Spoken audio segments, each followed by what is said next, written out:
This meeting is being live streamed and recorded, and viewing information may be found on the district website.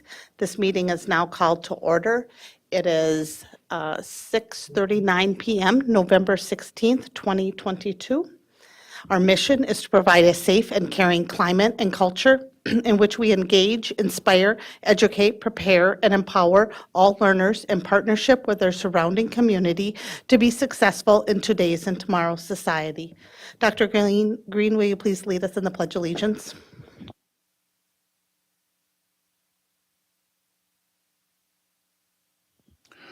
I pledge allegiance to the flag of the United States of America and to the republic for which it stands, one nation, under God, indivisible, with liberty and justice for all.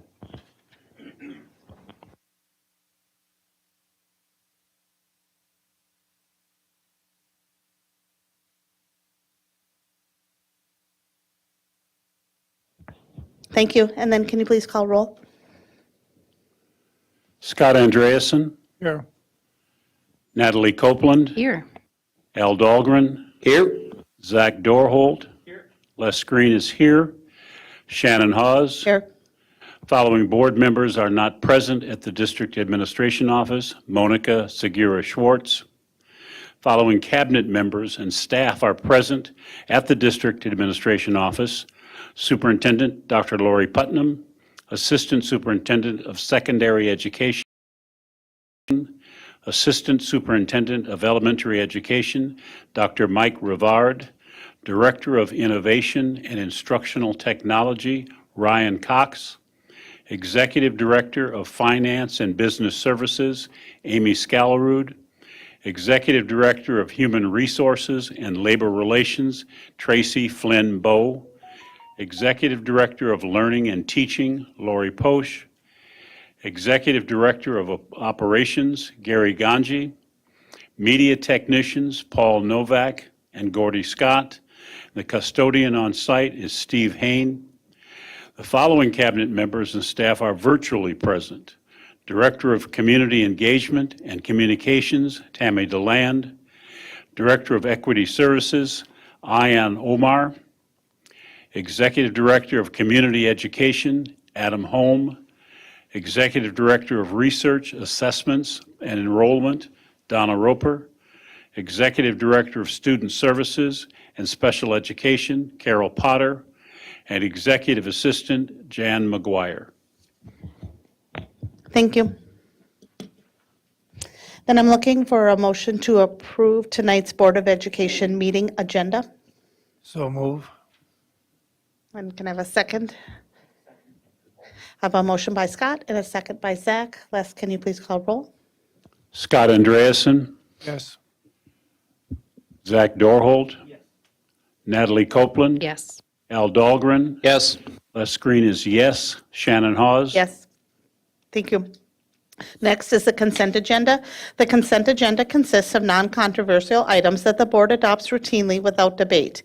Any single member may remove an item from the consent agenda by requesting removal at the time the consent agenda is moved for adoption. On tonight's consent agenda, item A, approval of minutes from October 5th, 2022 and October 19th, 2022. Item B, approval of bills and other financial transactions in the grand total amount of $4,057,437.96. Item C, approval of personnel staff changes. Item D, acceptance of grant awards and donations. Item E, Ricori withdrawal from the Nordic Ski Co-op. And item F, call for bids, Apollo HVAC project. Does any board member wish to remove an item from tonight's consent agenda? Okay, then I'm looking for a motion to approve the consent agenda as read. So move. Second. I have a motion by Scott, a second by Natalie. Dr. Green, can you please call roll? Scott Andreasen, Yes. Natalie Copeland, Yes. Al Dahlgren, Yes. Zach Dorholt, Les Green is yes. Shannon Hawes. Yes.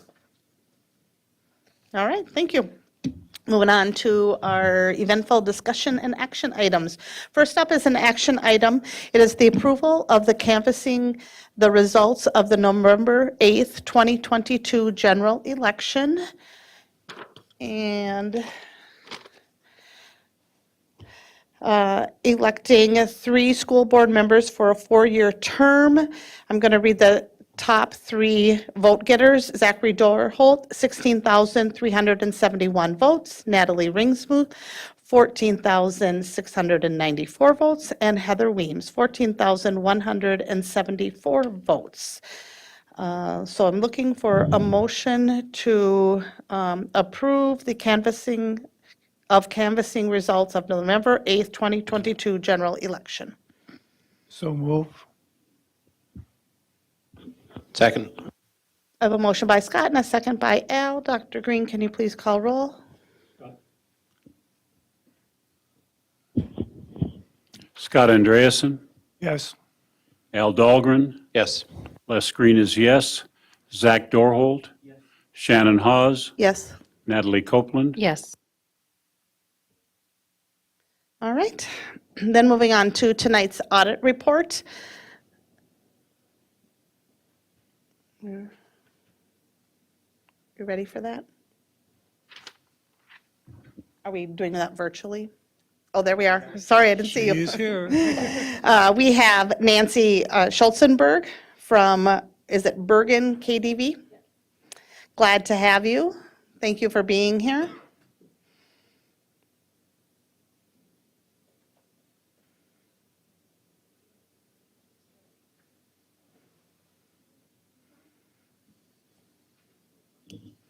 And this is going to be an action item that we're going to approve this report. Good evening, everyone. Thank you for giving me some time to go over the results of our audit with you this evening. I did put some highlights in a PowerPoint presentation just for ease of discussion. I want to start out about talking about all the formal communications that we issue as part of the audit. Our most significant responsibility as your auditors is to issue an opinion on your financial statements. And what we're issuing is an unmodified opinion, or the best that we as your auditors can offer. Indicates that everything is fairly stated based on the results of the audit. And then in addition to that letter, we have several other communications. The first 3 are housed in the financial statement document in the back of the report. And the first one is our report in accordance with government auditing standards. So these standards are required for all school districts in the state of Minnesota, and they require us as auditors to look closer at internal control and also compliance with laws, regulations, contracts, and grants. And based on the work that we completed, we did have one internal control finding, that is the lack of segregation of accounting duties. That is not new for the St. Cloud School District and not at all uncommon for districts across the state. And then the next official letter we have is the report on the single audit. So because of the significance of your federal funding, we complete what is called a single audit, and we test several of the programs. This year we did test 4 programs, and based on the work we completed, we had an unmodified opinion on compliance that we're issuing, and also no internal control findings as internal control relates to that compliance. So very specific internal control testing and reporting there. And then the last official letter is in accordance with the Minnesota Legal Compliance Guide, and that comes to us from the Office of the State Auditor. Covers 7 broad categories of legal compliance, and based on our work there, again, no findings to note, no non-compliance that we encountered. So congratulations on all of that. Then we have a separate document that is titled the Communications Letter, and in there we have several pieces. The first several pages are required communication. So these are things our standards require that we put in writing to you as the governing board. It would be our tool if we had anything significant or unusual that we uncovered, anything, disagreements with management or difficulties, and happy to report we had none of that, and it is our standard language in that section. And then we have financial analysis, which I will cover tonight. And in the back, we have some light reading, a legislative update, and then also some emerging issues, new accounting standards that you will be seeing in the next several years. So moving on then to that financial analysis, starting with the basic formula allowance on this slide. General education aid is by far your largest funding source, so we take a look at the components of the calculation of that aid, starting with this basic formula allowance. And we have a 10-year perspective here, and if you look at 2022, you can see that you did receive a 2.5%, which is more than what you had been receiving and more than what you will be getting for 2023. And then we move into some discussion about your student count. So this takes a look at your average daily membership, both from a resident perspective and then also the students served in your buildings. So the top portion is your residents. And if you look from 2018 to 2022, those numbers are very consistent, increasing about 8. And between 21 and 22, you did have an increase of 86 resident students. The bottom portion represents the students that you served. So you can see if you go to the very bottom line, that decreased by about 11. So very consistent with where you were at for 2021. You will see one change in that column, in the 2022 column. There is no longer the Joint Powers District. The Central Minnesota ALC has been rolled into the district itself, so no longer reported separately. And then moving to actual dollar amounts. So taking a look at the general fund and the sources of revenue. So overall, revenues were up about 9.2% or $13.8 million. And most of that came in that federal source category with the expanded federal funding related to COVID relief funds. You did see about a $15.8 million increase in that area. Offsetting that a bit is the decrease in the state sources, and that had to do with the declining enrollment and also the reduction in your compensatory revenue for 2022. Same information in a graphical format, and I think what you can see highlighted here is that reliance that you have on the state of Minnesota and state sources making up almost 70% of your total revenues. And then we have a chart that takes a look at your gross tax levies, and you can see very consistent. The line is pretty flat across the top. So consistent levies for the last 5 years increased about $780,000 overall for 2022, and very consistent among the categories as well. Then we switch gears to look at your expenditures. So similar to revenues, expenditures were up 9.1%, or about $13.6 million. That came across several categories. Salaries and benefits up, that happens every year, and that is primarily where you're spending your money. So that had an impact. Increases in curriculum and instructional materials purchased. Transportation costs were up with a full year of in-person learning. There were some long-term facility maintenance projects and HVAC projects, and then higher utility costs across the board. If we look at the categories, you can see you're spending 60% of the total on direct instruction of students. And the next slide takes a look at expenditures on a per student basis. And when we look at the top portion of the chart here, that is the general fund and then overall statewide averages in total. So for the St. Cloud Area School District, you did have an increase in 2022 with the stable student counts, only a slight decrease there, and then the increase in expenditures overall, so a function of that calculation. And you can see consistently a bit above overall statewide average. The bottom portion of the chart takes a look at those expenditures per student by function level. And some things to highlight here, traditionally and consistently, regular instruction and special education instruction are the areas that you see the largest variances. With special education being $641 per student, higher than the statewide average for 2021, and offsetting that $572 lower in the regular instruction category. So pulling all of that information together to look at the general fund in total, we talked about the increase in revenues and the increase in expenditures. There were some bond activities going on, some debt issued in the general fund and refunded in the general fund. So overall fund balance up about $330,000. So pretty break-even year for the district overall. So ending at $24.1 million. And the next slide takes a look at all of the components of that fund balance. So there are several segregations, if you will, of your fund balance. First of all, non-spendable. Those are prepaid items, so the cash has been spent for items that will be used in 2023. So that is segregated as not available. And then you have the restricted amounts. Those are all state mandated and have to do with funding streams that come in and go out very specifically outlined in state statute.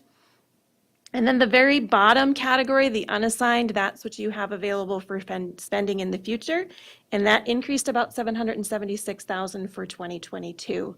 And when we look at that and compare it to the policy that you have implemented for yourself, that policy is a minimum of 10% of your expenditures, and at the end of the year, you were at 10.7%. So in compliance, but very close to the minimum. And then one more way to look at the general fund balance, the unrestricted fund balance as a percentage of unrestricted expenditures. And the state of Minnesota calculates this for us and gives us the ability to, again, compare to statewide averages.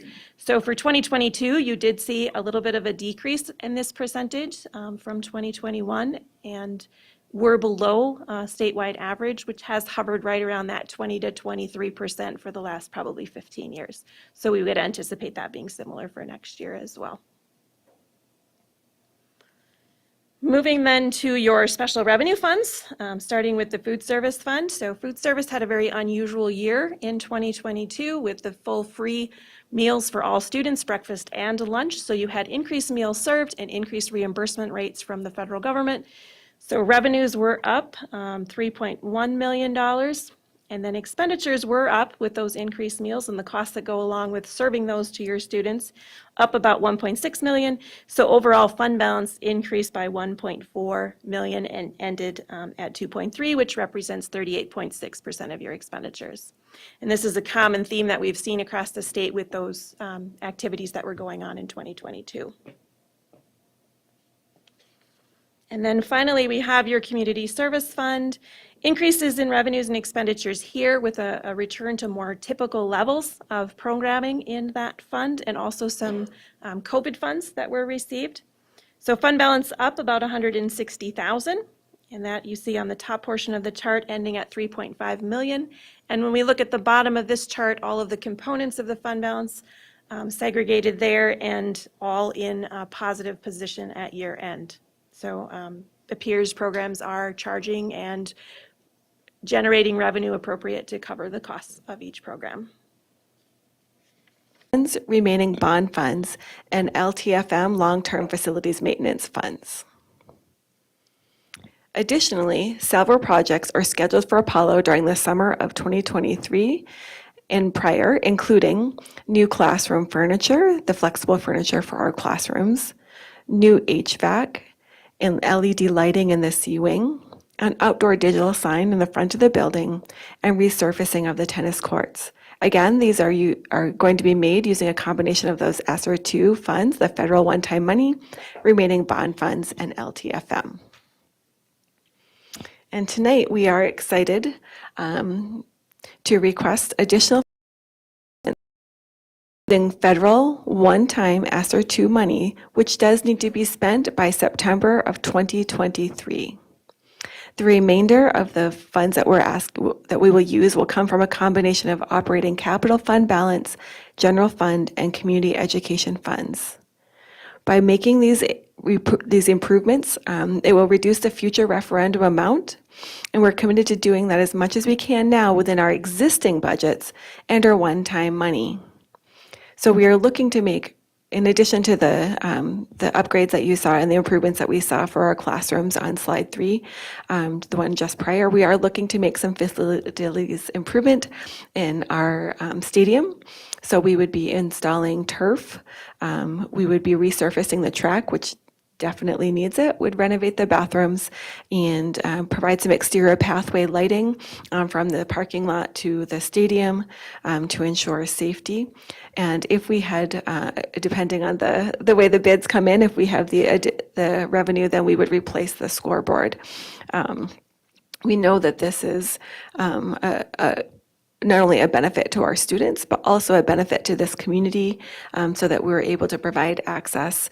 Our tech facility often books up with community events, and so this would provide an opportunity for our community to be able to access additional multi-purpose fields.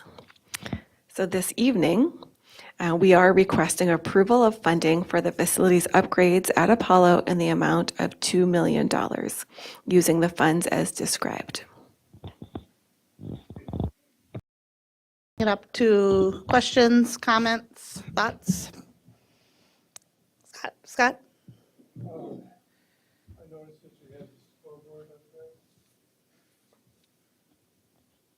I noticed you had the scoreboard up there. I assume the idea is to have something equivalent to what we have at Tech High School? Yes, that would be correct. And our Apollo administration is committed to partnering with community to fundraise some of that also. Okay, that was going to be my question, because at Tech, a lot of the funds for the scoreboard were donated by partners or people in the community or advertising. Are we going to do the same here? Yes. Thank you. Anybody else? Al? No, we looked at this in Finance Committee, so I don't have a lot of further questions here, but I do think it's important to point out that when we use federal funds like this, it is use it or lose it money. And it isn't something where we can just choose to spend it on instruction or other things. It's meant for these types of improvements. And it's a great opportunity that doesn't come around very often, and I think it's the right thing to do.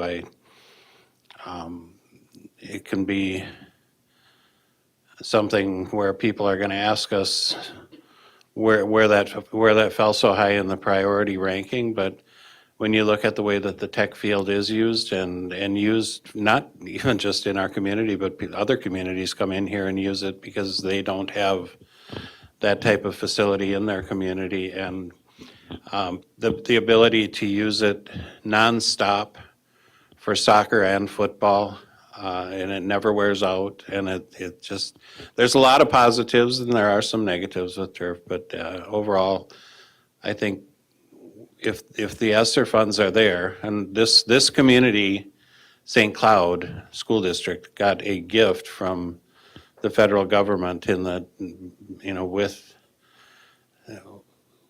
the demographics that we have in our district and the type of community that we are, we were one of the schools that qualified for a high level of ESSER funding, much higher than any of our neighboring districts. And so we have those funds available to be able to do something like this. And I think it's something that will pay back the community for years to come. So I'm in favor of it.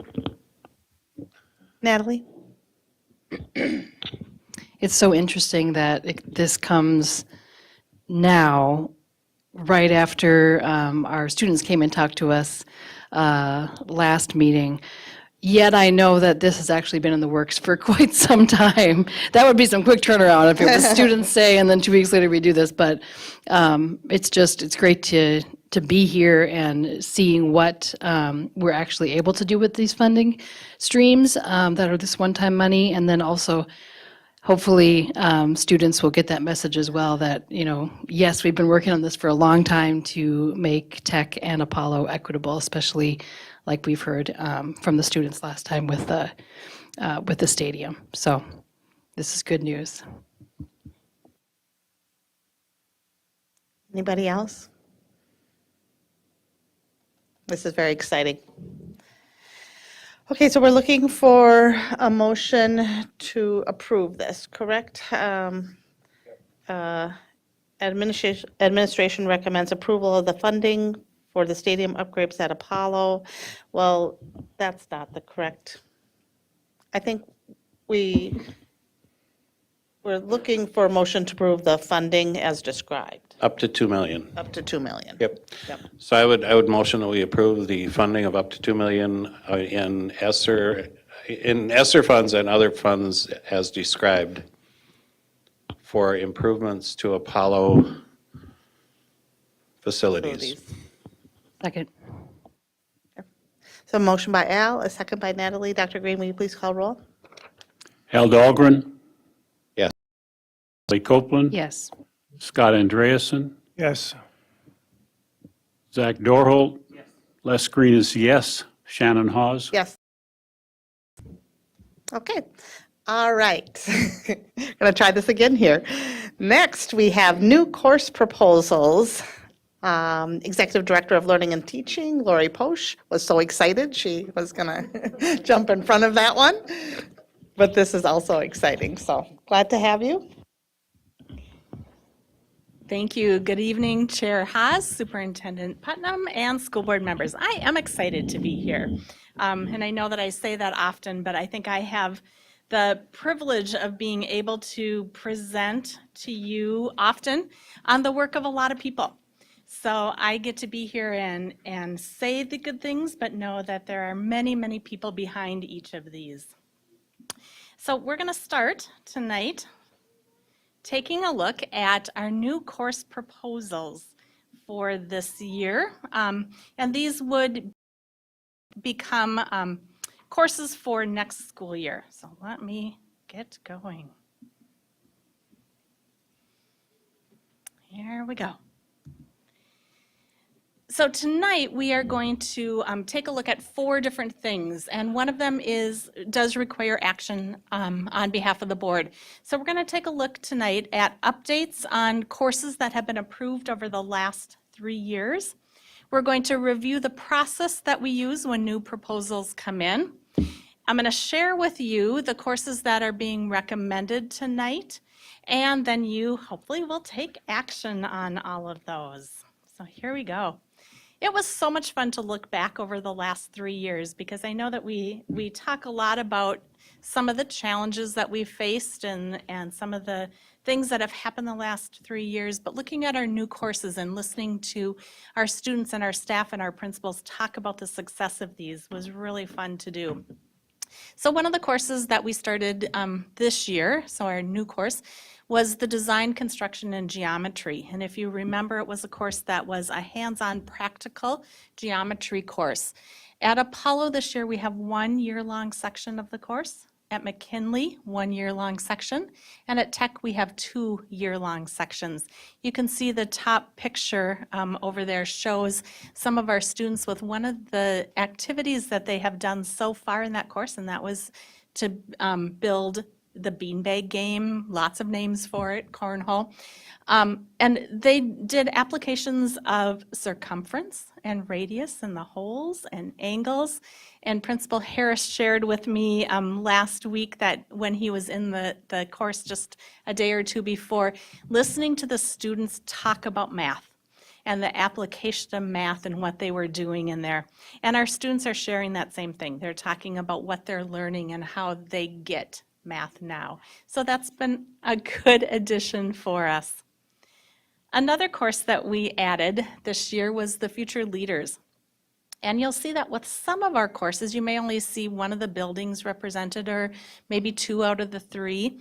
We know that whenever we start a new course, there may not be interest in that course right away. Sometimes it takes a few years for students to hear about the course, find out about the course, to have the right teachers that are able and willing to teach it. So sometimes we'll start out with just the course going at one building instead of all. And that's the case with our Future Leaders. But we do have 1 year-long section happening at Tech this year. You can see a picture in the corner right of a student and one of our law enforcement specialists for our law enforcement and public safety course. We do have 1 trimester section at all 3 of our buildings, but I can tell you that our students are talking about this course a lot, and we already have students talking about wanting to register for this, wanting to take it next year, and you'll see this kind of conveyed in one of the new course proposals as well. And then we have our analytic and financial algebra course. We have 4 year-long sections of this happening at Apollo and 2 year-long sections at Tech. And then our video game literature composition or communication and composition course. And I remember reactions when I presented this course, kind of like, what is this? We do have a year-long section happening at Tech and seeing some really positive results. So the teacher of the course, Kate Green, shared with me some pictures, and I actually had many more that I could have selected, of some of the application that our students are doing. So you can see in the upper right, they had been reading some portions and selections from Beowulf. And this is one of the characters that a student designed for the video game application of that short story, and then 2 other examples of that. And then we have some courses that didn't run. And again, there's a variety of reasons why this might happen. Again, some of them are interest. If you remember last year, Leah Sams was with me, and we spent a lot of time talking about our pathways that were being developed.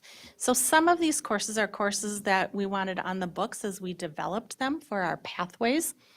Some of them, and I'll talk about in a minute, some of them we maybe didn't find the right instructor for, so we had to pause on it for a year. So all of these courses, for one reason or another, did not run this year, but they stayed in the handbook, and they will again be offered this year. With all of our new courses and all of our existing courses, we really monitor our registrations, we monitor the success of the courses, and we'll do that as these go forward too.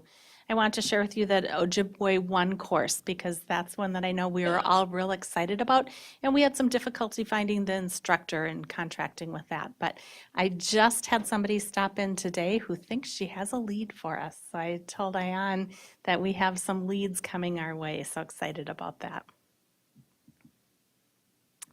And this was not a course that came forward as a new course because it's an LA9 course. But I wanted to share with you a change that was done for this LA9 course in our multilingual programming.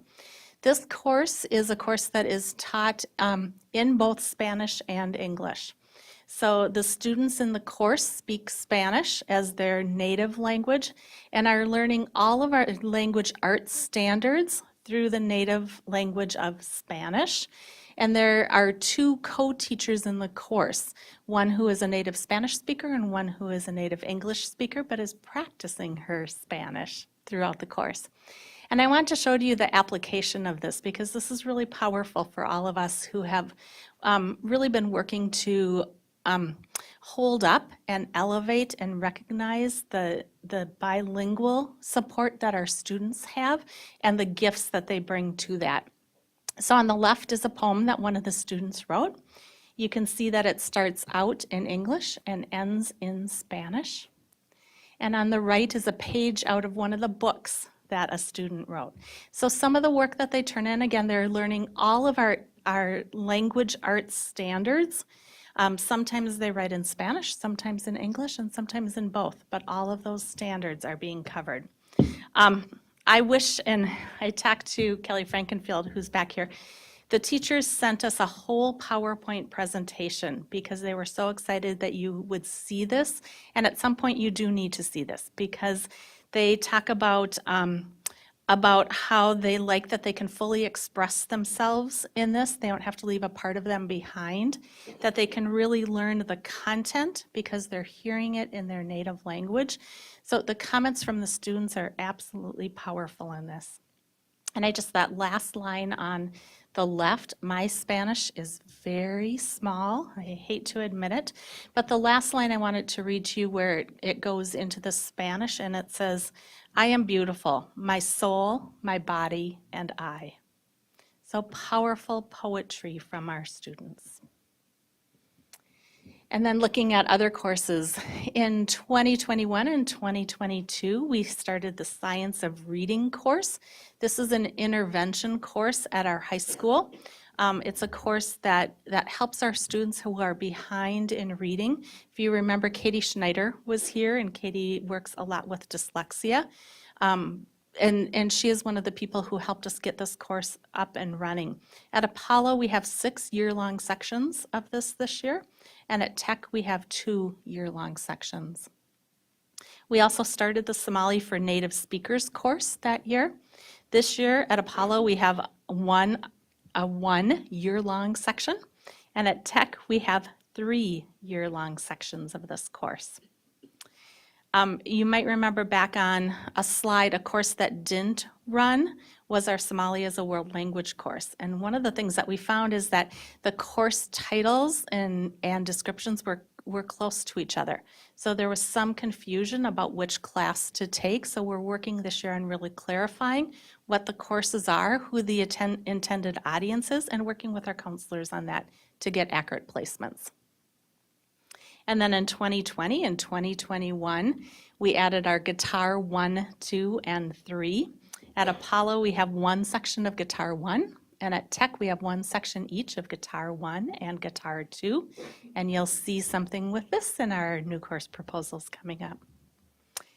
Net games, if you remember, this is a Phi-Ed course. It is not an internet course. It is net like badminton and tennis and that type of games. We're chuckling because we had that clarification this morning, which was a great clarification. At Apollo and Tech, we have 2 sections each of this. And if you remember, this is intended so that we can teach lifelong skills and healthy habits. And then that year, we also talked about our middle level programming some, and we approved an honors tech ed course. And I want to let you know that that is still running at North and at South. And then I know we have at least one board member who is interested in some of our health career courses. It's hard to believe that those started in 2019, 2020. Hard to believe that it was that many years ago. But I wanted to let you know that during the pandemic, when we were online, a lot of our students registered with St. Cloud Technical College to take this course because they could do that online. And we don't have those numbers of how many students that was, but what I can tell you is that we are picking up quickly with this again. So at Apollo, we have one section of the CNA course, and we have 2 sections of the, we called it HCCC, that Health Career Investigation course. At McKinley, we have 5 sections of HCCC, and at Tech, we have 1 section of CNA and 3 sections of HCCC. So exciting to see that these are going and growing and doing well. So a quick review of our new course proposal process, because this is asked often. When we look for new courses, we really look to make sure that they're aligned with our curriculum review process.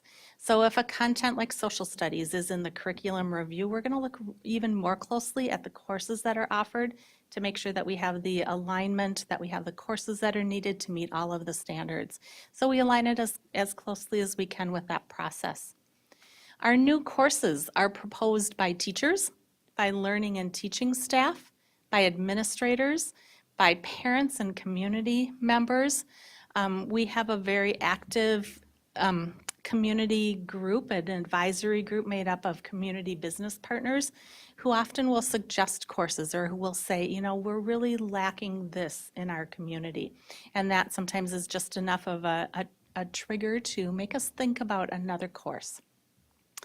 And then this year, as a department, a learning and teaching department, as you know, all departments and all buildings have SIPs, their continuous improvement plans. And one of the things that we wrote into our SIP was to be real intentional about adding more student voice into our course proposal process. So next year when you come back, you'll hear even more about that. And typically our course proposals are due October 1st. People start working on them. I already have had people reach out and say, you know, we're thinking about a course to propose for next year. So they'll work on it all winter and spring and summer, and they're due in the fall. This year we extended that to October 14th for a few people that had some work that they wanted to finish up. And as those course proposals come through, I'm going to start with the picture on the right. We have, especially this year, really taken a close look at our spheres of decision making. And our new course proposal process really follows this. So you can see at the center of that sphere, this process starts most often at our schools and our sites with the staff there. And then it moves out. So it goes to the principals, it goes to the leadership teams. Some of those are district leadership teams with the building content reps. And then it goes on to our districts, so they come to me. I share them with our assistant superintendent. They're almost always secondary proposals. With our learning and teaching team, with our content experts, and then they go to the superintendent and the cabinet. At that point, we decide which courses we're going to bring forward to you for approval. So we take that very seriously as we look through that. On the left, you'll see that we have an inclusive decision-making model as well. And this is something that I look at real carefully. We're going to look to see if the decision needs additional perspectives. And we have some courses this year that did need additional time and additional perspectives. And I spent a lot of time reaching out and listening to different ideas and different lenses in our courses. So those are the decision-making models that we follow as we bring these through before they get to you. Takes a lot of time to come here. And then especially this year, we look to see that our new course proposals were a continuation of our pathway development, that we had interest from students, staff, community partners, and that they meet our district goal of graduating all of our students with either college credit or industry certification by 2025. So those were priorities for us this year. So I think you have in front of you a chart, because I know it's hard to see it on here. What I did was try to summarize the course proposals, because there's a lot of details, and I have the actual ones here if you want to look at them. The ones that you see up here, and I didn't take a peek at which one you have, but there are two courses that you're going to see on the next screen that I'm bringing forward to you a little differently this year. So the ones that we're going to look at first for approval are guitar ensemble. And this came from our students who were requesting to have a year-long guitar course and that they were able to do some more performances, so being able to perform in ensemble. So our music teachers brought this forward as a year-long guitar course, and it does fit with our fine arts requirements. The next three courses, as we talked about last year, we really want to find ways for our students to apply the skills that they're learning and to give them some skills that they can take out after high school. So our next three are cosmetology courses, introduction, intermediate, and advanced nails. Now the fun thing about this is we have been working with a cosmetologist who has advanced training and has helped us identify chemistry skills. So this course will support chemistry outcomes. It also, if you look over on the side at the descriptions, it will cover communication skills, infection control, anatomy, physiology. The course will also meet all applicable Minnesota cosmetology standards, state laws, rules, safety, and sanitation. So when our students finish these courses, we have been assured that the hours that they have put in this course will be able to be applied towards their license when they graduate. And then we have textile design mathematics. This is another one that will support math skills in a hands-on activity-based course, and it's working with textiles, so designing textile patterns. It will fall within our family and consumer science content. All of these are ones that we're hopeful that we can work with our content teachers and be able to offer them as other content credit as well in the near future. But at this point, we're starting them in mostly in our CTE area. And then the last one I mentioned gave you a little sneak peek at, law enforcement and public safety 2. We really want to respect our partners and respect our students who are saying we want more of this. So our partners are willing to work with us on taking this to the next level. They have some resources that they will help us create and write this.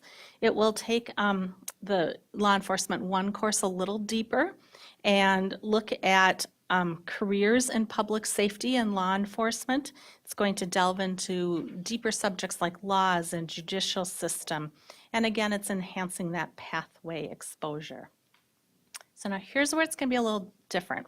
So these are the courses that I'm bringing forward to you that I'm recommending we approve for next year's handbook. The next two courses, and you can see these up on the screen, are courses that I'm recommending we pause on. So I'm not saying we don't want these, I'm just saying we need to pause and look into these a little more. So these are two language arts courses that would qualify as college in the schools courses. The top course, the Intro to Rhetorical and Analytical Writing, would be aligned with St. Cloud State's English 191, and the Intro to Literature would be aligned with St. Cloud State's English 184. My reason for recommending the pause is, as I said, I took it really seriously at making sure that I had all perspectives and that all voices were heard. And in these two courses, we had a lot of really mixed reactions to this. So talking with administrators, talking with language arts teachers, talking with our language arts coordinator, it was real evident to me that there wasn't consensus. And, you know, we don't always have consensus on our courses, we know that, but this was really a split. So rather than bringing it forward for recommendation to start next year, I want to pause it.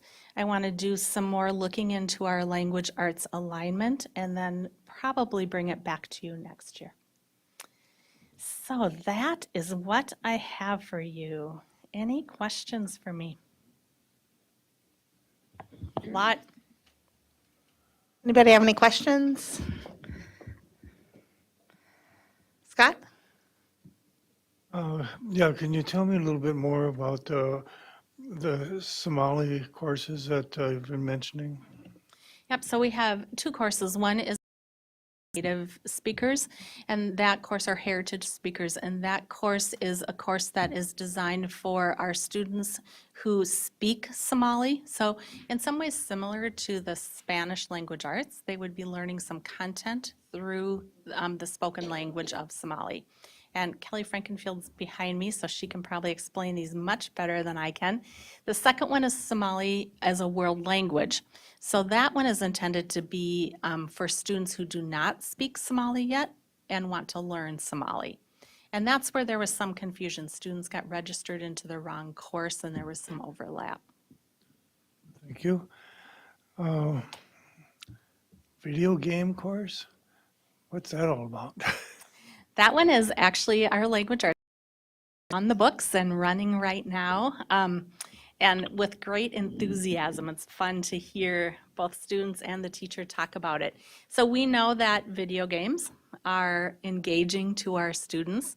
So what the teacher did with, you know, the help of other language arts teachers and our language arts content coordinator is to take all those language arts standards and apply them into a video game format. So they're doing some things with programming, they're doing some things with design, but they're taking literature that they've read and applying that literature and those characters and storylines into video gaming.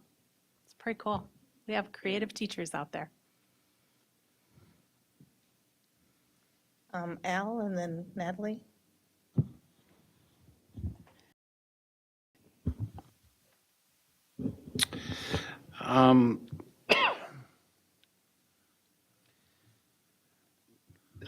To be real honest, when I just look at this from a 50,000 foot view, I kind of go, are you nuts? Not now. You're eliminating college level English classes and you're adding nails. I'm not eliminating and I'm pausing it, and we know that our students have different pathways. Right. No, and then I will also say that I know that you have to present things that kids are interested in order to reach them and get. So can you tell me a little bit more about nails? Are we looking to provide coursework so that when they graduate, they can go out and be cosmetologists? Or are we looking to provide coursework that explores a lot of different subject areas through something that's of current interest to kids? I'd say a little bit of both, but mostly that application of the content in something they're interested in. So we know that, you know, our job as educators is to get our students ready for college and career. So I would argue that, and not argue, but I'd use the example of biomed. So a lot of our students who take biomed are probably preparing for a career in the medical field. But we know that that's not everybody's chosen field. So cosmetology might be a chosen field for a student, and it might not be. So I'd rather they tried that out in high school and learned some chemistry and some health and all of those pieces with it, rather than spending the money later. They kind of get the best of both worlds. What else do we have in a college level courses, but what other college level courses do we have in I wish I language had arts? those numbers. We just pulled, do you have it? okay, you look it up. In language arts, we have quite a few. So we have our AP Okay. courses. So our students can take AP, they can take the AP exam and earn college credit depending on how they do on that exam. But we also have other college in the school courses in our language arts. And that was one of the things that our teachers said is we already have this. We already have some concurrent enrollment, some college in the schools courses. We already have AP. Do we need another track? So that actually was part of the reason why I said, let's pause this and take a look at it. So we're basically all of our eliminating numbers. 2 courses, but we have 8. So Yep. we have 6, we still have several courses that they can take. It's just trimming down a little Yep. bit, which And is, we're not- and that makes sense to me. You don't, Yeah. We're not actually eliminating them. They aren't You're current pausing. courses yet. We're pausing but them. They won't be available. Yep. But, And haven't been before this. okay. Lori has an answer. So I've got the data that Lori had sent me. Currently, we have 26 advanced placement or college in the schools, advanced placement offered this year. And then we have 19 college in the schools courses. So what is that, 45 total opportunities? Thanks for asking that.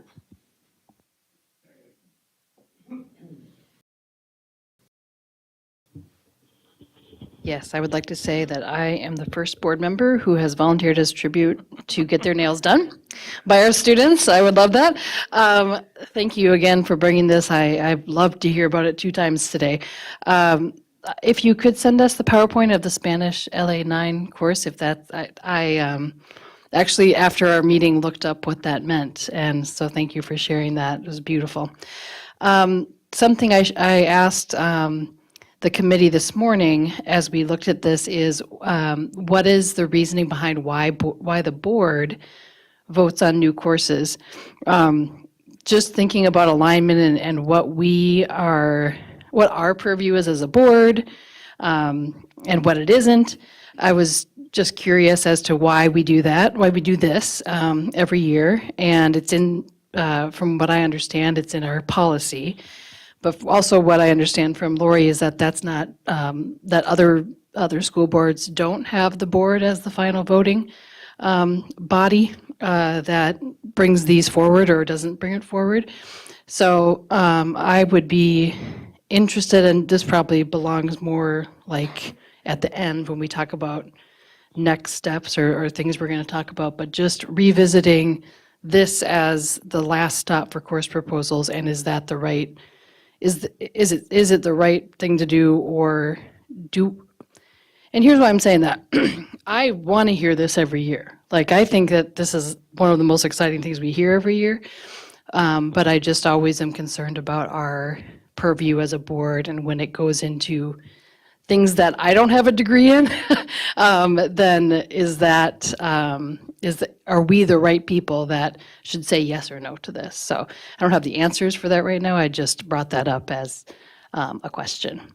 And so then the next step would be to look at the policy and see how other schools do it and things of that nature. Scott? Yeah, since COVID, parents have been looking for more input into curriculum, and we are the representatives of the parents. And we're the ones that are elected, we're the ones that have final say on this. And it seems like an operational thing rather than a governance thing, but we work for the parents. Thank you.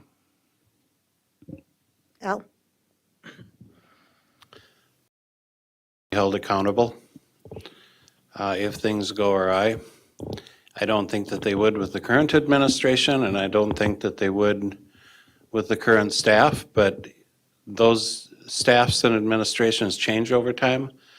And if you are not the final arbiter as a school board, the district could go off into left field or right field, and you wouldn't have any say in it, but yet you're still going to be the one that's held accountable.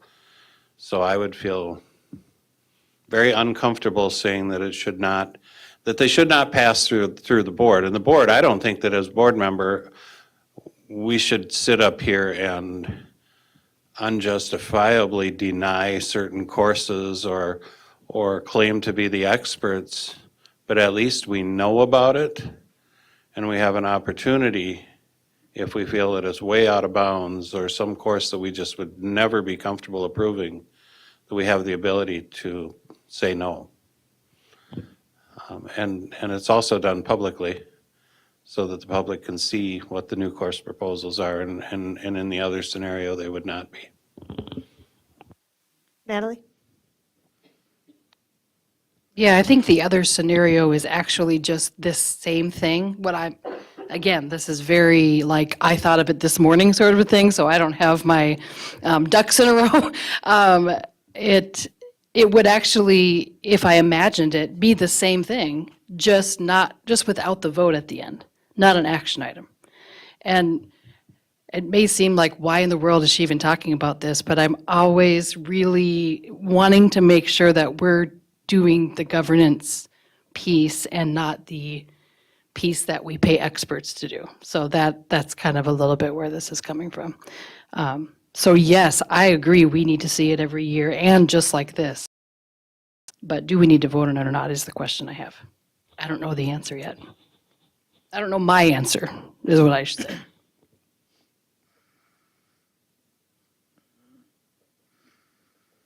How do, we no longer offer a paper copy of, here's the courses, right? And then you fill out a piece of paper and that process is gone, it's electronic, yes?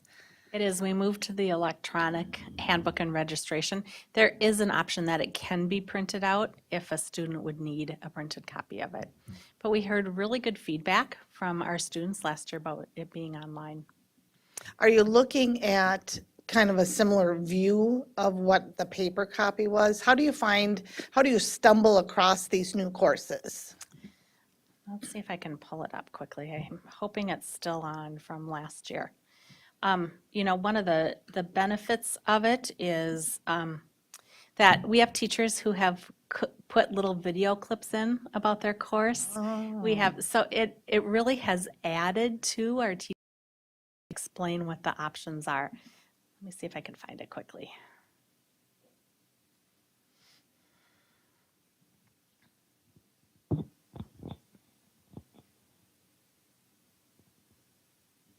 And this, remember, is with our brand new spanky website, so Yeah, I it's haven't very gone in nice. and looked where it is in here yet. Spanky, who's laughing at me?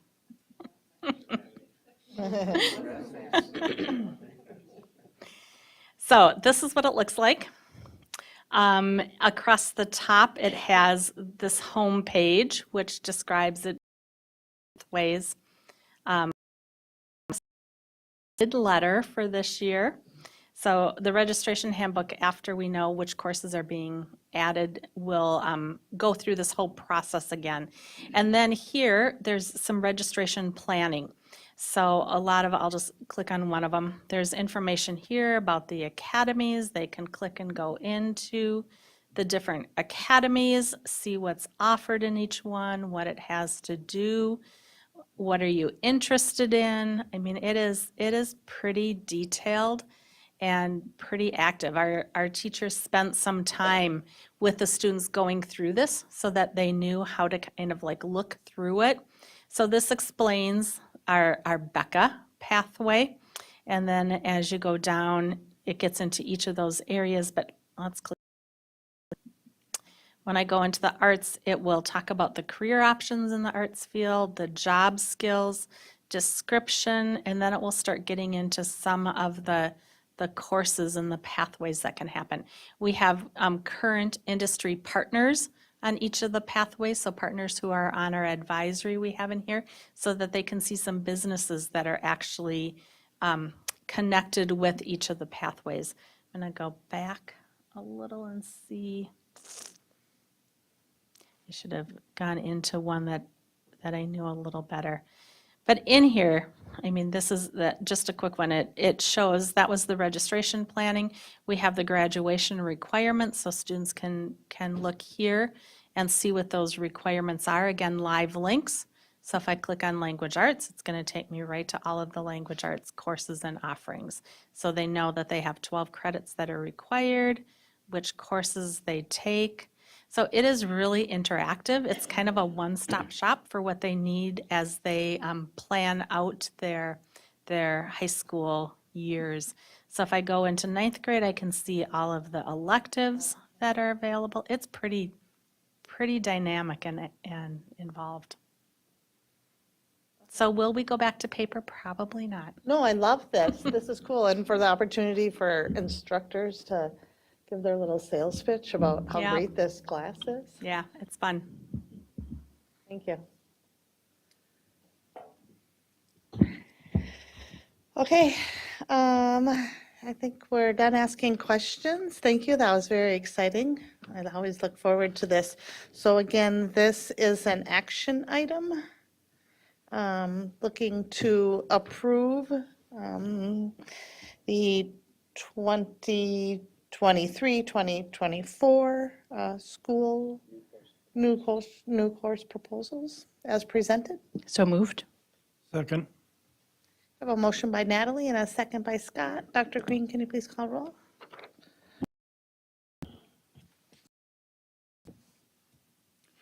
Natalie Copeland, Yes. Scott Andreasen, Yes. Zach Dorhold. Yes. Les Green is yes. Shannon Hawes. Yes. Did I forget someone? Yes, Al Dalton. yes. All right. Rolling Felt into like it. another good subject here. We have the review of immersion programs and related considerations. Lori Posch staying with us here, Executive Director of Learning and Teaching, and then also Dr. Mike Rivard, Assistant Superintendent of Elementary Education. And again, thank you. Here to present on behalf of many of us. Dr. Rivard and I are going to present tonight a vision for immersion programs in our school district and a way for us to really present to our community and our students an offering that creates a global education locally. So we are excited to share this with you. We did a quick switch of computers. My battery was going out. So you see us looking at each other. Tonight, we are going to review immersion education, talk through some of the challenges and benefits of that, as we know that we have that in every area, in every program. And then we are going to take a look again at what our immersion program is here in District 742, some of the research, some of the things that we're seeing in our programs. And then we are going to propose an immersion education expansion, which we're really excited to bring here tonight. So what are some of the benefits of immersion education? I just have to hold up my paper because we put notes and then I started adding all these things of, oh, I should say this and I should say this. I won't say them all. But there are so many benefits of immersion education. We know that, and I'm going to define dual immersion and immersion in just a little bit, but we know that immersion programs increase academic outcomes for our students who are involved in them. It honors the social emotional development for our students. It strengthens our students' self-concepts, broadens their understanding of language and culture, and prepares our students to be global citizens. We know that bilingualism comes naturally to our brains. Research tells us that, and especially the younger we are, makes it easier to learn one or two other languages. It enhances academic and linguistic performance in both languages. We see that in the brain, there are changes for our students and adults who are bilingual. It physically enhances cognitive brain development. We know that people who speak more than one language, their brains are actually wired differently, and they can see that on scans. It increases career and social opportunities for our students, expands the worldview. We also know that districts and schools that have immersion programs have been able to hold steady or increase the student enrollment in their public schools. It provides parents with options and with choices. And it helps bridge generational language and cultural gaps. So it helps link heritage and generations together so that they don't become disconnected. It's all I'll read from there, but if you want more, we have it. And what does that look like for our students in our immersion programs here in 742? We see those same things that research shows. We know that in terms of academic outcomes, and we had a brilliant speaker a few months ago who talked about assessment. So when I share with you MCA and standardized results, know that we all know that that's just one measure. It's one way of looking. But what we see from our students is that our reading MCA and standard measures in third grade are slightly below the state average. And the reason for that is they haven't been taught in English yet. So they haven't learned how to read in English. But what we find is that in fourth and fifth grade already, our students in immersion programs score consistently higher than the state average on these exams. And that, when I mentioned earlier that brain development, that is what happens in that brain. It clicks and it takes what you've learned in one language and applies it in the other. It's just, every time I watch it and I look for results, I'm just amazed at how that happens. With our math MCA and standardized measures, we consistently see higher scores than the state average in all third, fourth, and fifth graders. So when we're looking at our elementary scores. The other benefit that we have, in addition to the ones that I mentioned before, are our community partnerships that this brings for us. We have university partners at St. Cloud State University, St. John, St. Ben, St. Cloud Technical College, who become community experts for us, who come into our classes, who work with our teachers. We also work real closely with MDE, and they have looked to us for our expertise in immersion. So we have, and again, I keep saying Kelly's behind me. Kelly last week just had MDE reach out to her and connected her with another district in the cities who is considering some immersion. So we have a close working relationship, experts in multilingual education and in immersion are frequent phone calls for people in our district and are here to work with us. And then we also have the relationship with Amity International. So a lot of community partnerships and a lot of experts that this program brings into our district. So we are incredibly proud of our immersion program. However, we do recognize that there's been some challenges since we began immersion education in 742. First, our immersion program for Chinese and Spanish are district-wide programs. So as a result, we are transporting students at the elementary level across all attendance areas, which increases our transportation costs and other considerations for families, including longer bus ride times for those who do choose our programs, or longer bus ride times that may deter enrollment for some families who may not be close to where these programs are housed. Second, as a full immersion programs, we have been able to staff our classrooms with native speakers in Chinese and Spanish. However, there continues to be a shortage in those areas of licensure, and we see hurdles that we'll encounter when we're utilizing teachers who need visas to teach in the United States. Third, with our immersion programs, we continue to have responsibility for English language instruction and intervention that Lori talked about. And throughout our immersion journey, we continue to see challenges in intervention for our immersion languages. So if an English intervention is needed, we have to figure out when to provide that intervention or when an intervention is needed in the immersion language itself.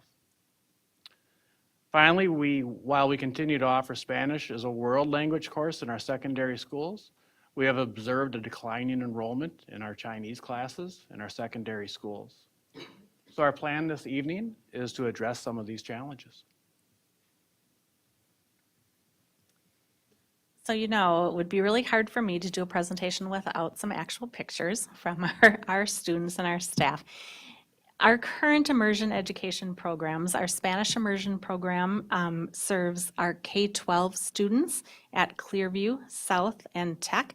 And I shouldn't say serves, That's the locations of them. So we serve students across the district at those locations. And Chinese immersion is also K-12, and that is held at Madison, North, and Apollo. We know that when we say students are in an immersion program, we know that that means that they're immersed in a second language during their day. So let's look a little closer at some of those definitions of words that I've been using tonight. When we talk about immersion, that's sometimes called full immersion or one-way immersion. And in a program like this, it means that more than 50% of the day is in the target language. So our elementary programs specifically are immersion programs. Our Spanish immersion program, the students are in Spanish currently in all of their core content areas except their specialist time, so music, phys ed, and art. And Chinese does the same for K2, but then in third grade, we have added an English component to our Chinese immersion program. We know that Chinese is a character-based language and it's a more tonal language, so it does require that at third grade, we add in some English instruction. But students are immersed in that language while they learn math, science, social studies, reading, writing, and health. And we're going to be talking more about dual immersion tonight because a dual immersion program is sometimes called a two-way immersion program. And in this program, and Sue-Lynn Hasbrook reminded us tonight that it can be different proportions of the day. So it could be 80% in one language, 20% in another. What we're looking at and what we're hoping to do are programs that are about 50% of the day in each language. The nice thing about dual immersion is that we also look to have a goal of 50% native speakers in each language. So if we're talking about Spanish dual immersion, we would hope that we could have 50% of our students with Spanish as their native language and 50% of our students with English as their native language. So as we discuss changes for immersion, we do have components of programming for the 2023-24 school year where no changes will be recommended. First, we will not be making any changes to our secondary programs for Chinese and Spanish immersion. We are committed to growing our Spanish and Chinese immersion programs to the extent that enrollment makes these programs sustainable. We also hope our online program or online school will provide some additional opportunity for student retention in our immersion programs. Secondly, we will not be making any changes to our Chinese immersion program at Madison Elementary. So the changes that we are recommending us to look at for next year are based on a lot of different things. It's based on the success that we're seeing. It's based on things like the success I shared with you in our Spanish language arts course at Apollo. And as we look at our students, it really values what our students are bringing to us. So as an example, about 40% of our kindergartners this year have a home language other than English. We have 101 of our kindergarten students who speak Spanish and 381 of our kindergarten students who speak Somali. So this plan really offers choice in the three main languages that our students are bringing to us. So the first one that we want to talk about is a dual immersion Spanish pilot. In this program, we would transition our Clearview program to a dual immersion program starting with our kindergartners next year. So there would be no change for our Spanish immersion students who are currently at Clearview. They would remain in a full immersion program. So we'd make the change starting with our kindergartners. We also would be adding a Spanish dual immersion kindergarten at Westwood. And when Mike shared some of the challenges, a few things that this proposal does for us. You'll see one of them on here. It really increases opportunities for open enrollment to District 742 from both the north and the west neighboring districts. Our hope is that we're going to bring our students back to us. I also want to point out a question that has come up is, will there still be English options? Yes, there will. We will still have English classrooms at those schools as well. Our goal for both of these programs would be to have at least 2 kindergarten sections at both Clearview and Westwood. What that does is it addresses one of the challenges that Mike talked about with our native speakers, because it would give us some options. So we could still have 2 native speakers, but we could also have a teacher who speaks Spanish and one who speaks English, and they could do some co-teaching together. They could do some swapping for contents, or we could have 2 teachers who are bilingual. So it really opens up and gives us a lot more flexibility with our staffing for this. If our interest for students exceeds capacity, we would move to a lottery type assignment for those buildings. Our assignment to both Clearview and Westwood would be based on homeschool, and this addresses the transportation concern and challenge that we have. And that transportation would be provided based on north and south boundaries. The second program that we want to start is one that we began looking at several years ago, and this would be a dual immersion Somali pilot. In this pilot, we would propose that we would begin with kindergartners for next school year, and we would have 2 programs. One would be at Talahi, so it would serve the Talahi-Lincoln neighborhoods, and the second would be at Discovery, and it would serve Oak Hill and Discovery families. What this would do is increase enrollment or opportunities for re-enrollment and open enrollment to our district from charter schools, private schools, and from other districts. Given that this program, I want you to hear this, would be the first of its kind in the state and possibly in the nation, we know that that's going to bring some challenges of its own. So it's exciting, but it also brings some challenges. And some of those will be staffing, will be access to materials, but we've already started making connections for that, and we already have some ideas in mind and some resources. Again, with this program, our goal would be to have 2 kindergarten sections as a minimum. And I talked earlier about the areas that it would draw from. Like Spanish immersion, we would have a lottery assignment if our interest exceeds capacity. And that assignment and transportation, again, would be based on homeschool assignment for those buildings. We do have details to work out in both programs, and those, our staff and our partners that we've talked to are ready to face those challenges. We're ready to get started. We're ready to offer this for our students and for our community. We know that we have next steps in looking at timelines to be able to be up and running for next year, to be able to introduce this to our kindergarten families at our kindergarten registration nights, and to work with our marvelous communication team on developing a marketing plan. So as you see, thank you, in our 3 languages that we're proposing. I want to open this up to you for questions, and we have many experts who have worked on this who are ready to answer them.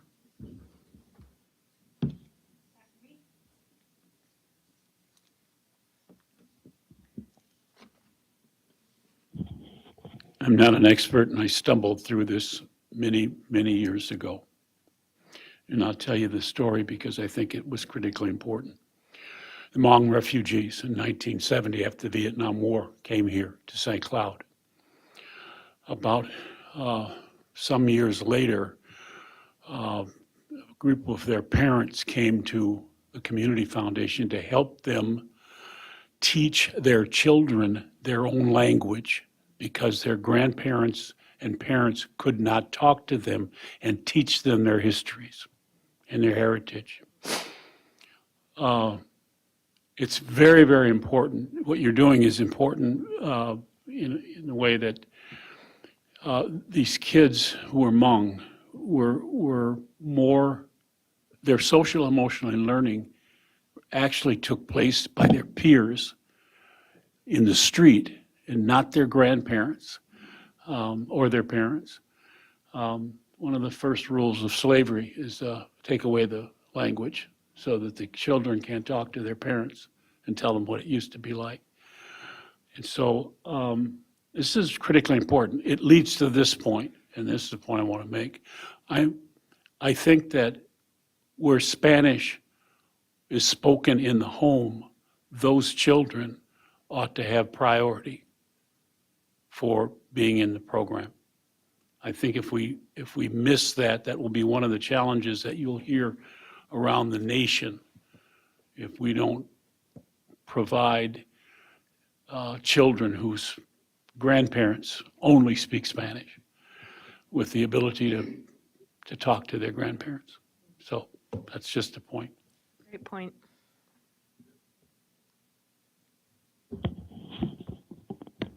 Natalie? I didn't think, first of all, again, what a great presentation to hear 2 times. This is very exciting stuff for our district. What I thought I understood, now I'm not sure if I understand. So the dual immersion, Spanish and Somali classes that we're introducing. Spanish is district-wide, but we're having 2 locations so that we can do north and south busing. And then for Somali dual immersion, it's at specific schools. And does that mean only the folks that are in that school area can go to that program, or do we also have that available district-wide? Want to take it or want me to? Okay.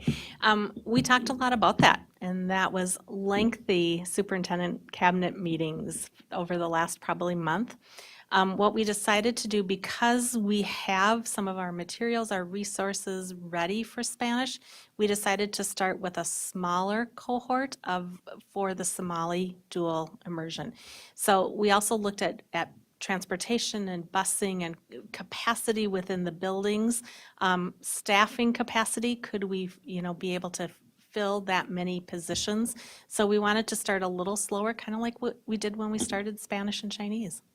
Okay, so it's almost more of a pilot-ish feel? Correct. Okay, totally get that. Thank you, Lori. I'm just thinking that will need to be expanded in the near future. Okay, that's We're what I was hopeful. getting at. Anybody else? Al? I'm going to ask if it's really relevant or not, but I'm going to ask it. It seems to me that one of the benefits of an immersion program would be that learning, it's a lifelong payback. When you learn to speak fluently in 2 different languages, that over the course of your lifetime, you're going to see many rewards and benefits from that, more so than accelerated learning in grades 3, 4, and 5, when we start measuring that in immersion programs and saying that these students seem to be accelerated students via the state average or whatever, and then start attributing it to the immersion program itself. And one of the things that I think gets lost in that comparison is that most children, not all, but most children who would attend school in an immersion program have very involved parents. And I think probably if you took 3rd, 4th, and 5th grade immersion students and tested them and compared it with students in the general population who had parents who were just as involved in their child's education as the immersion kids, you probably wouldn't see a very big difference whatsoever.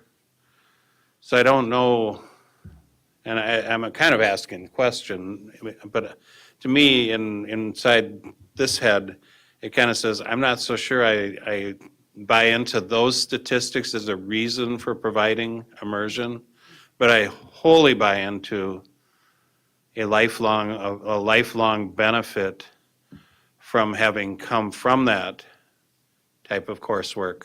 And I think, Al, For a reason. you probably heard a little bit of my hesitation before I even shared them, because we talked about that, and we know that an MCA is a one-day test, and there's so many other variables that go into it, and you mentioned some. We know that a lot of our students have had different access and opportunities. What this allows us to do is to hopefully remove some of those barriers and open it up for more students because there are so many benefits. You're right. Dr. Green? One of my strange experiences in Madison, I subbed in a Chinese immersion. You have to pay attention. You absolutely have to pay attention in that class or you'll miss things. There was second graders who spoke Chinese all the time.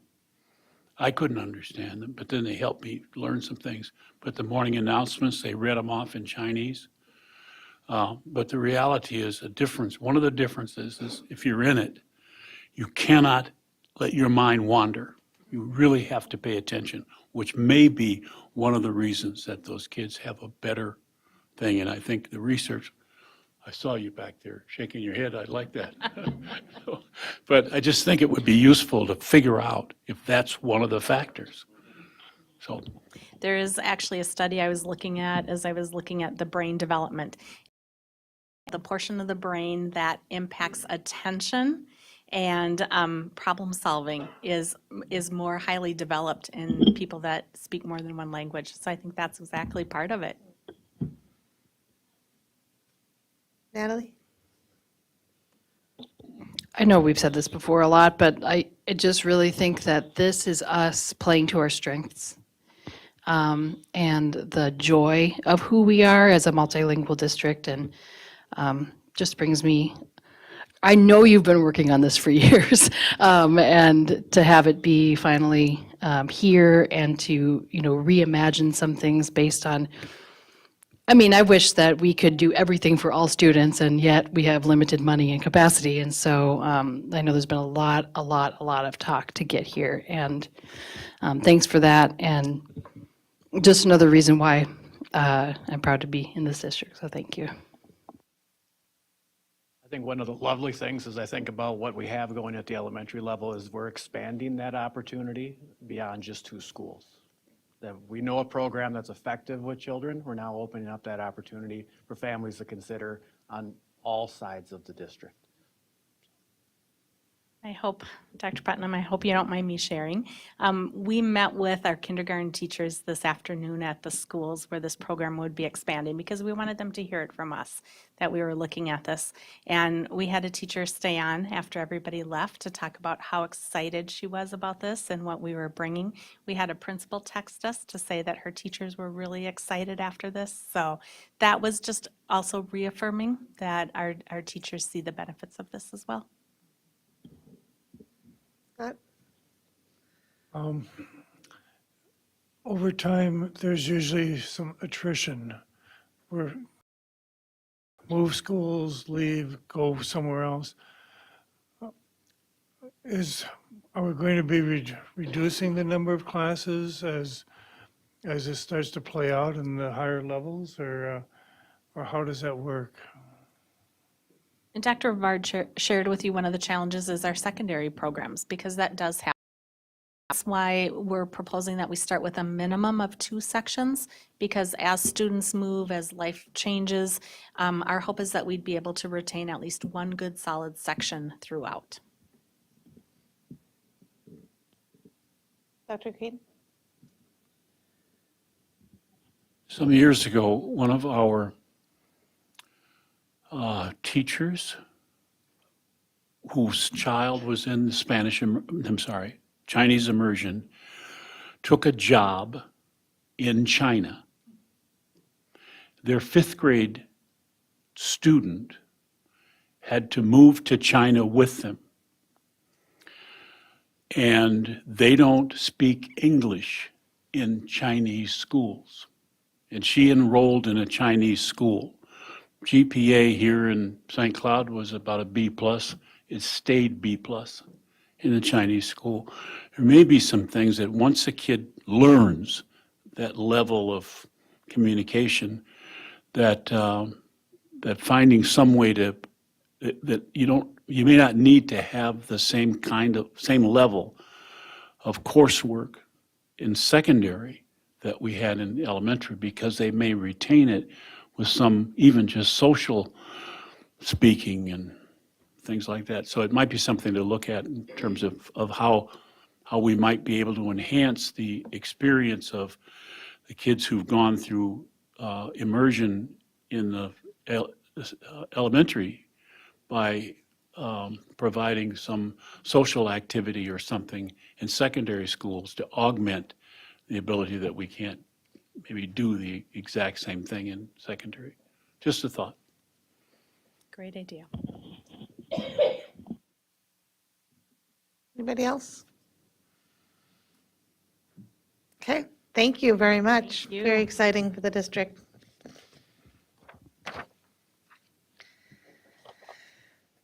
Okay, moving on to another discussion item. We have the 2023 Board of Education Legislative Platform, and it's going to be presented by Board Member Zachary Dorholt.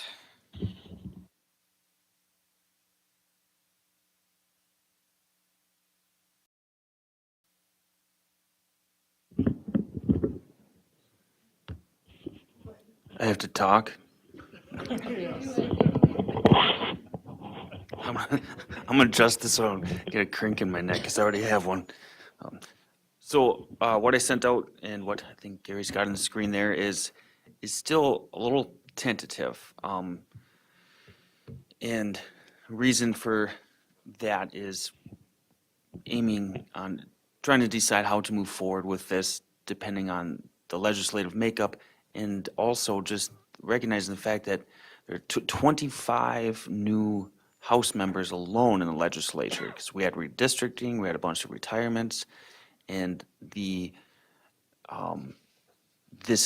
special education cross subsidy is on more people's radars than it ever has been. So we at least have one new representative around here. Predecessor, she's familiar, and the House is familiar. The first tweet from a local representative was, hey, let's fund this special education gap. So originally, we had stuck with just the one goal, right? And I got some feedback, which was, hey, let's do that. At the same time, I threw in a couple other suggestions. Number 2 is support policies and funding for learning loss previously or currently funded by COVID dollars. Once again, maybe not necessary, but we talk about that, right? That's, I don't want to call it a cliff, but for some districts it is. It's significant. Goal 3, Al brought up just addressing policies, and everything that's in italics was pretty much his words. We don't want to be funding, but Al can explain it better than me. I have a hard time saying without pushing buttons. We have to compete in an unfair manner with the way funding is done for facilities with charter schools. I think that deserves to, at minimum, be on the radar. Maybe it doesn't have to be on the agenda, but it has to be on the radar. And goal 4, I put that in there because same deal. Homelessness. It seems a couple meetings ago when we brought up some of those statistics, they were heard wide and far and very in a heartfelt manner, because we're not the only district with that issue as well. And of course, I'll just personally, that's long-term mission, is exploring whatever we want to call it, co-located funding, housing. Kids can't learn when they're constantly on the go. So the general question, because we can do this yearly, and I'll preface it by this: the first year of the biennium in the legislature is that's finance. So the question being, do we just stick with goal number 1, or do we want to keep the other 3? Another option would be add those 3 back when it comes to policy year. So that's kind of my question for the board before we were to finalize this and deliver it hand deliver it to our newly elected officials.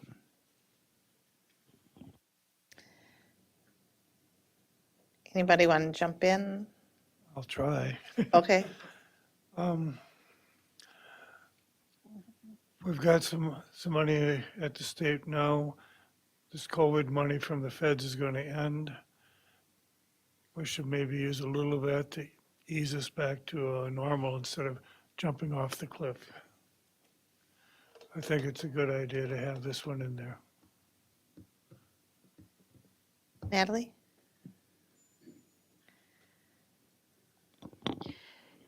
It's hard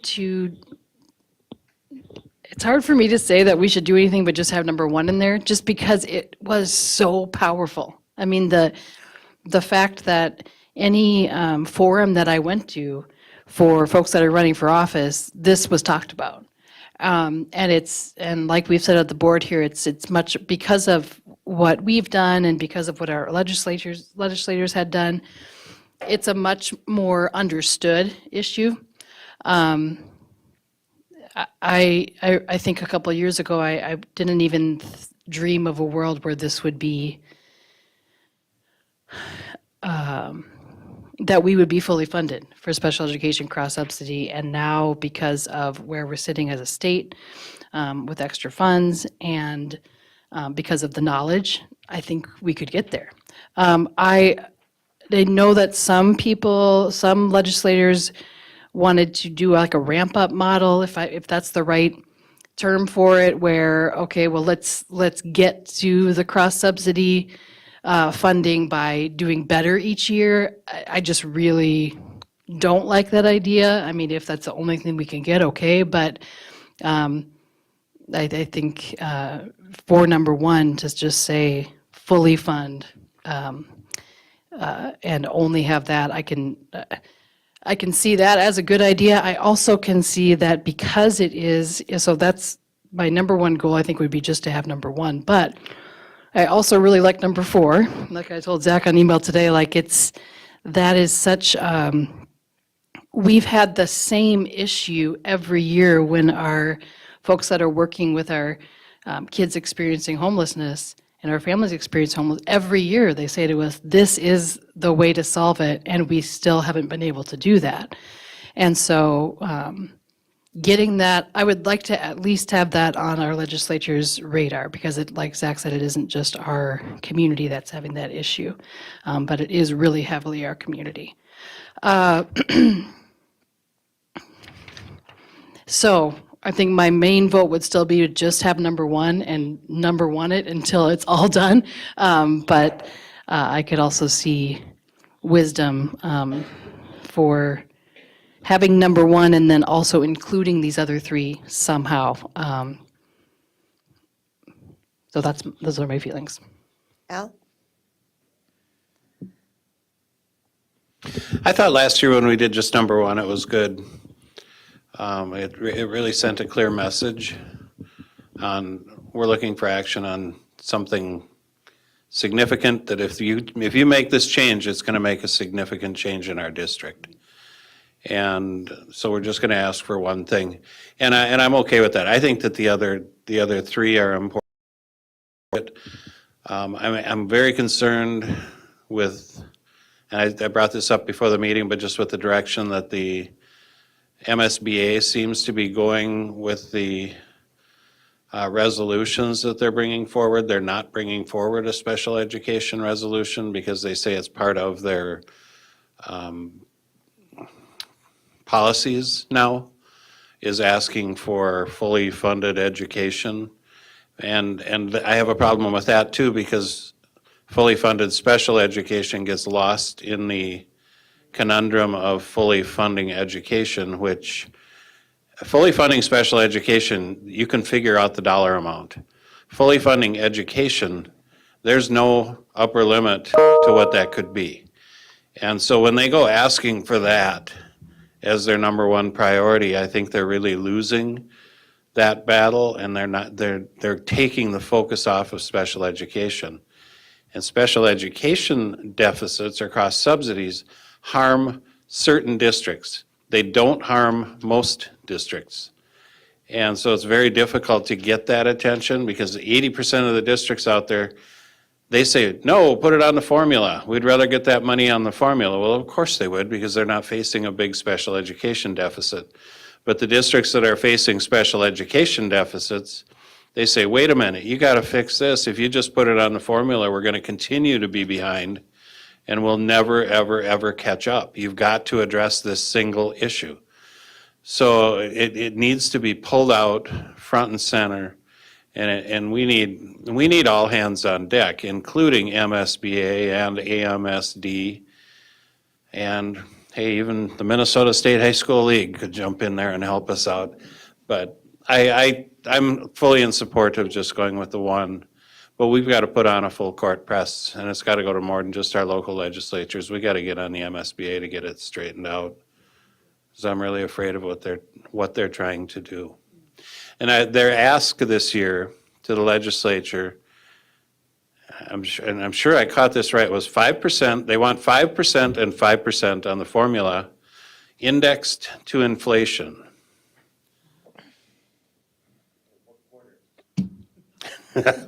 I don't know, but I mean, and I don't know, is that 5% and 5%? This is in their policies. So is that 5% and 5% and 5% and 5% and 5% and 5% and 5% indexed every year? So we're looking for. It seems to me that these asks are getting so big that it's going to turn people off, and they aren't going to do anything. So. That's my 2 cents.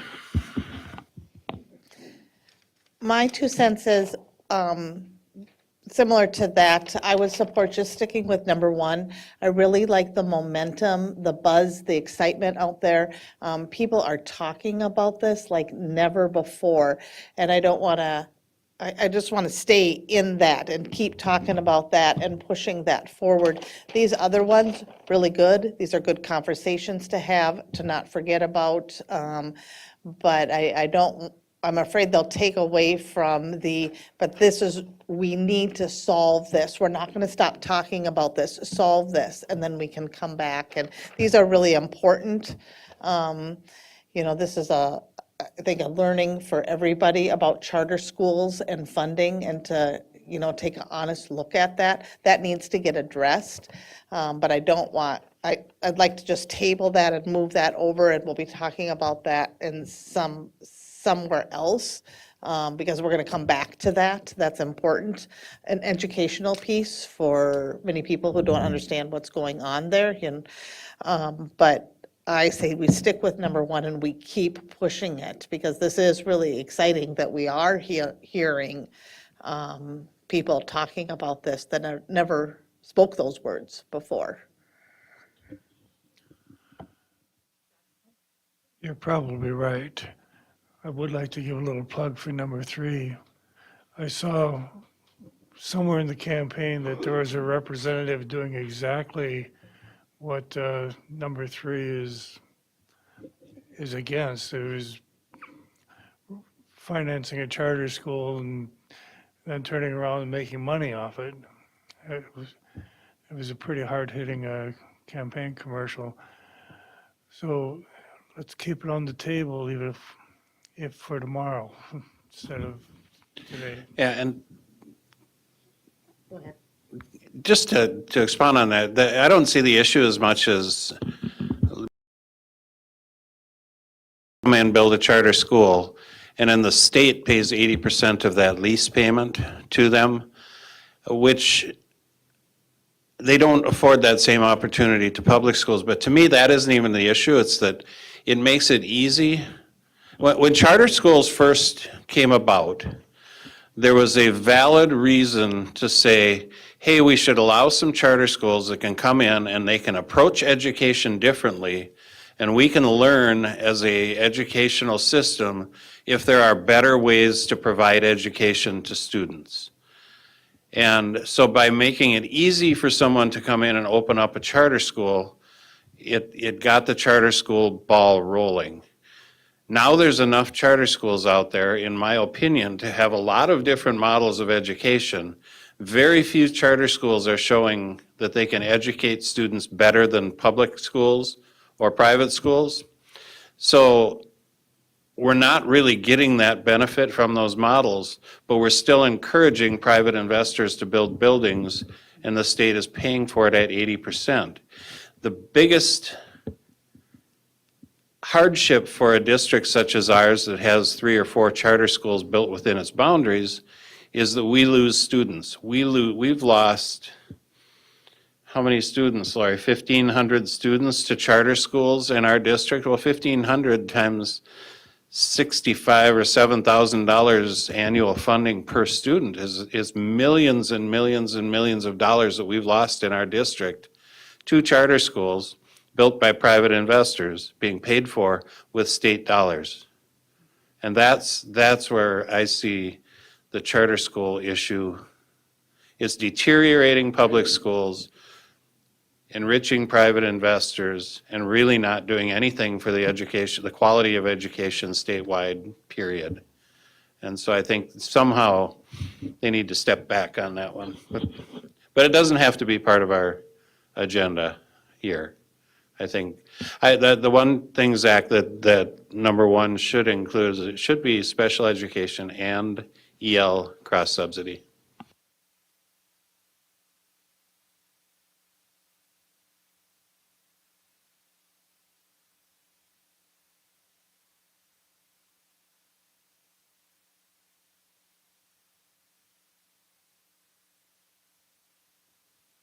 One of the things that our auditor said, I wrote down, and I'm wondering if we could add it in here, if it makes sense to add it in here. She said that we spend $641 higher per student than the state average in special education.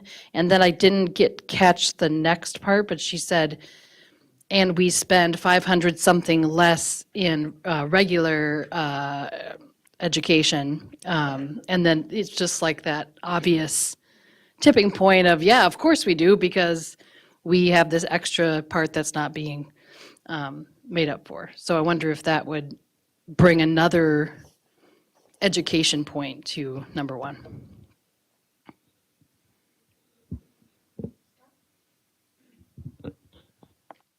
Yeah, I noticed that we're talking about the state's share of the cross subsidy.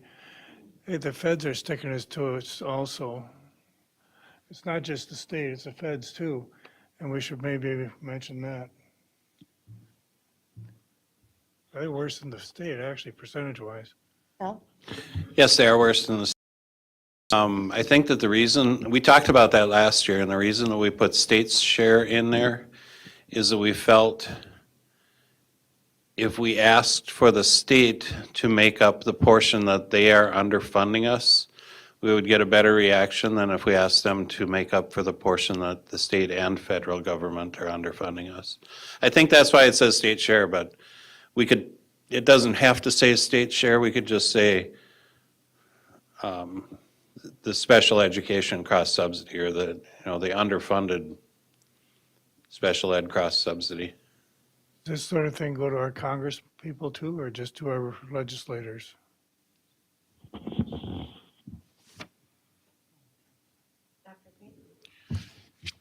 I like the state share because it doesn't allow them to spread the base of blame.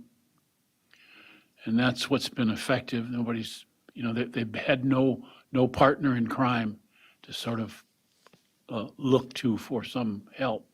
If we stay with the state share and focus on them, I said, they can't say, well, what about the feds? We're not talking about them. We're talking about your pocket and what you're not paying.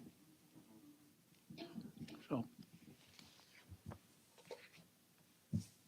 not suggesting they aren't doing it, but what you said they were doing to us. But it's still a strategy, I think, is let somebody sit on the hot seat by themselves.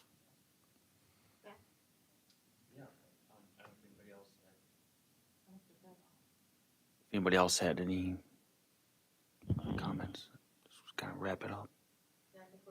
Yeah. So I guess I would plan on, since it's not an action item tonight, I intend to plan on just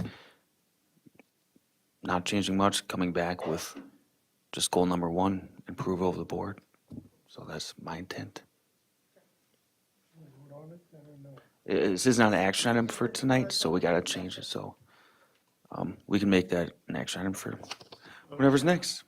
Alan and I are state delegates to the MSBA, and they're going to be having their convention soon. It'd be nice if we had something to present. Well, there isn't going to be an opportunity to present that. That's Already one of blew the it. things that I've learned. There's this, the ones that are in the book are the ones that we're considering. But it is something that we can, and I fully intend to if given the opportunity.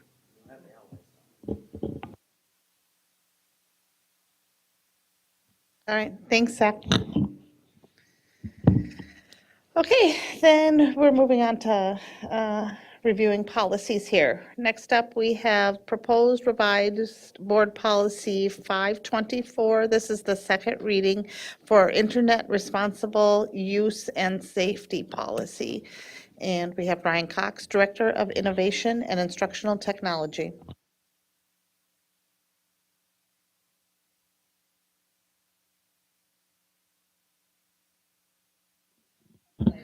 Which at times I do. It's okay. Okay.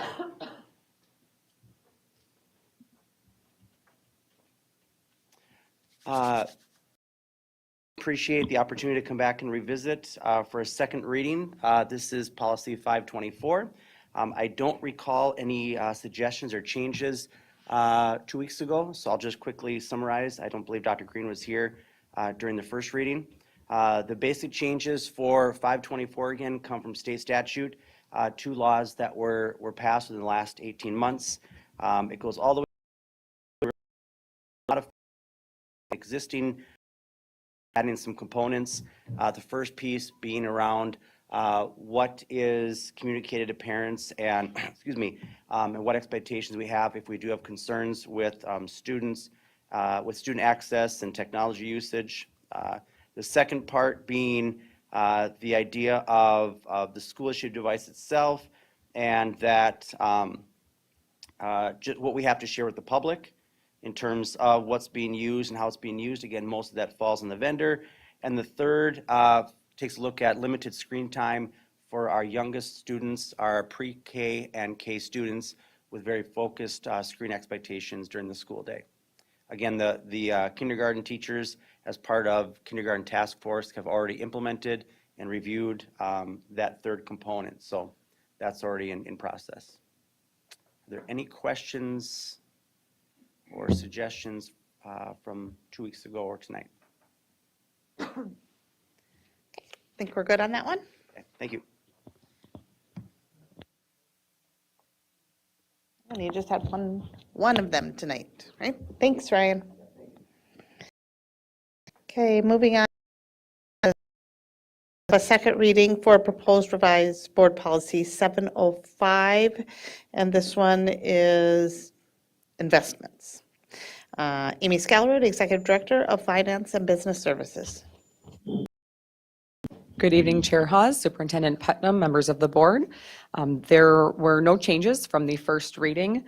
And just to quickly recap, the only changes to the investment policy were in the section to outline limits on the percent of the portfolio that we could have in certain types of investments.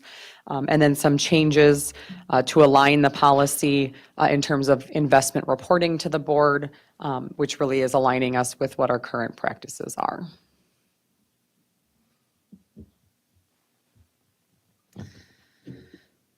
All right, we're good. Okay, you have one more second reading, proposed repeal of board policy 720, vending machines. Yes, again, no questions or concerns brought up at the first discussion of this. 720 policy governs vending machines. It's very procedural in nature. And in consulting with MSBA, they don't see any legal or statutory reason why there's a policy, and they intend to move forward with repealing it as well.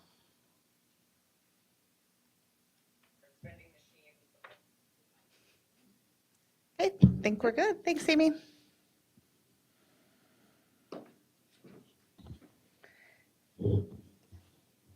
Oh, and she's going to do it online? Okay, so then we have, is that a yes? Yeah. Second reading for proposed new board policy 722, public data and data subject requests, presented by Tracy Flinbo, Executive Director of Human Resources and Labor Relations.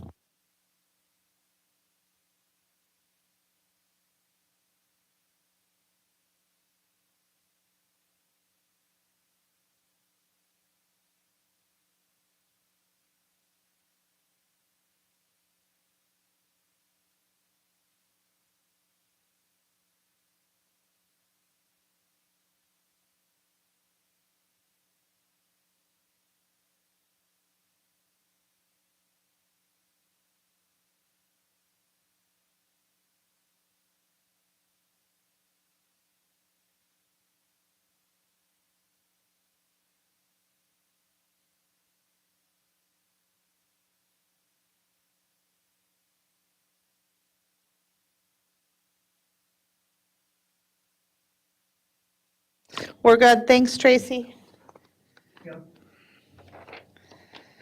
Okay. Wow, this is kind of, I'm impressed. We are moving on to reports. We have Superintendent's report presented by Dr. Lori Putnam, Superintendent of 742. Thank you, Chair Haas. Tonight, I want to provide an update on the progress we're making toward one of our strategic objectives around input from our students, staff, and community. So one of the things that I want to talk about tonight is Imagine 742. This is our crowdsourcing platform, and this is launching this week. And so I am just so excited and grateful to Ryan Cox. Ryan has disappeared. And his dedication to making this idea come alive. One of the ways that we intend to gather input from our students and staff, and eventually families, is through this beautiful online platform.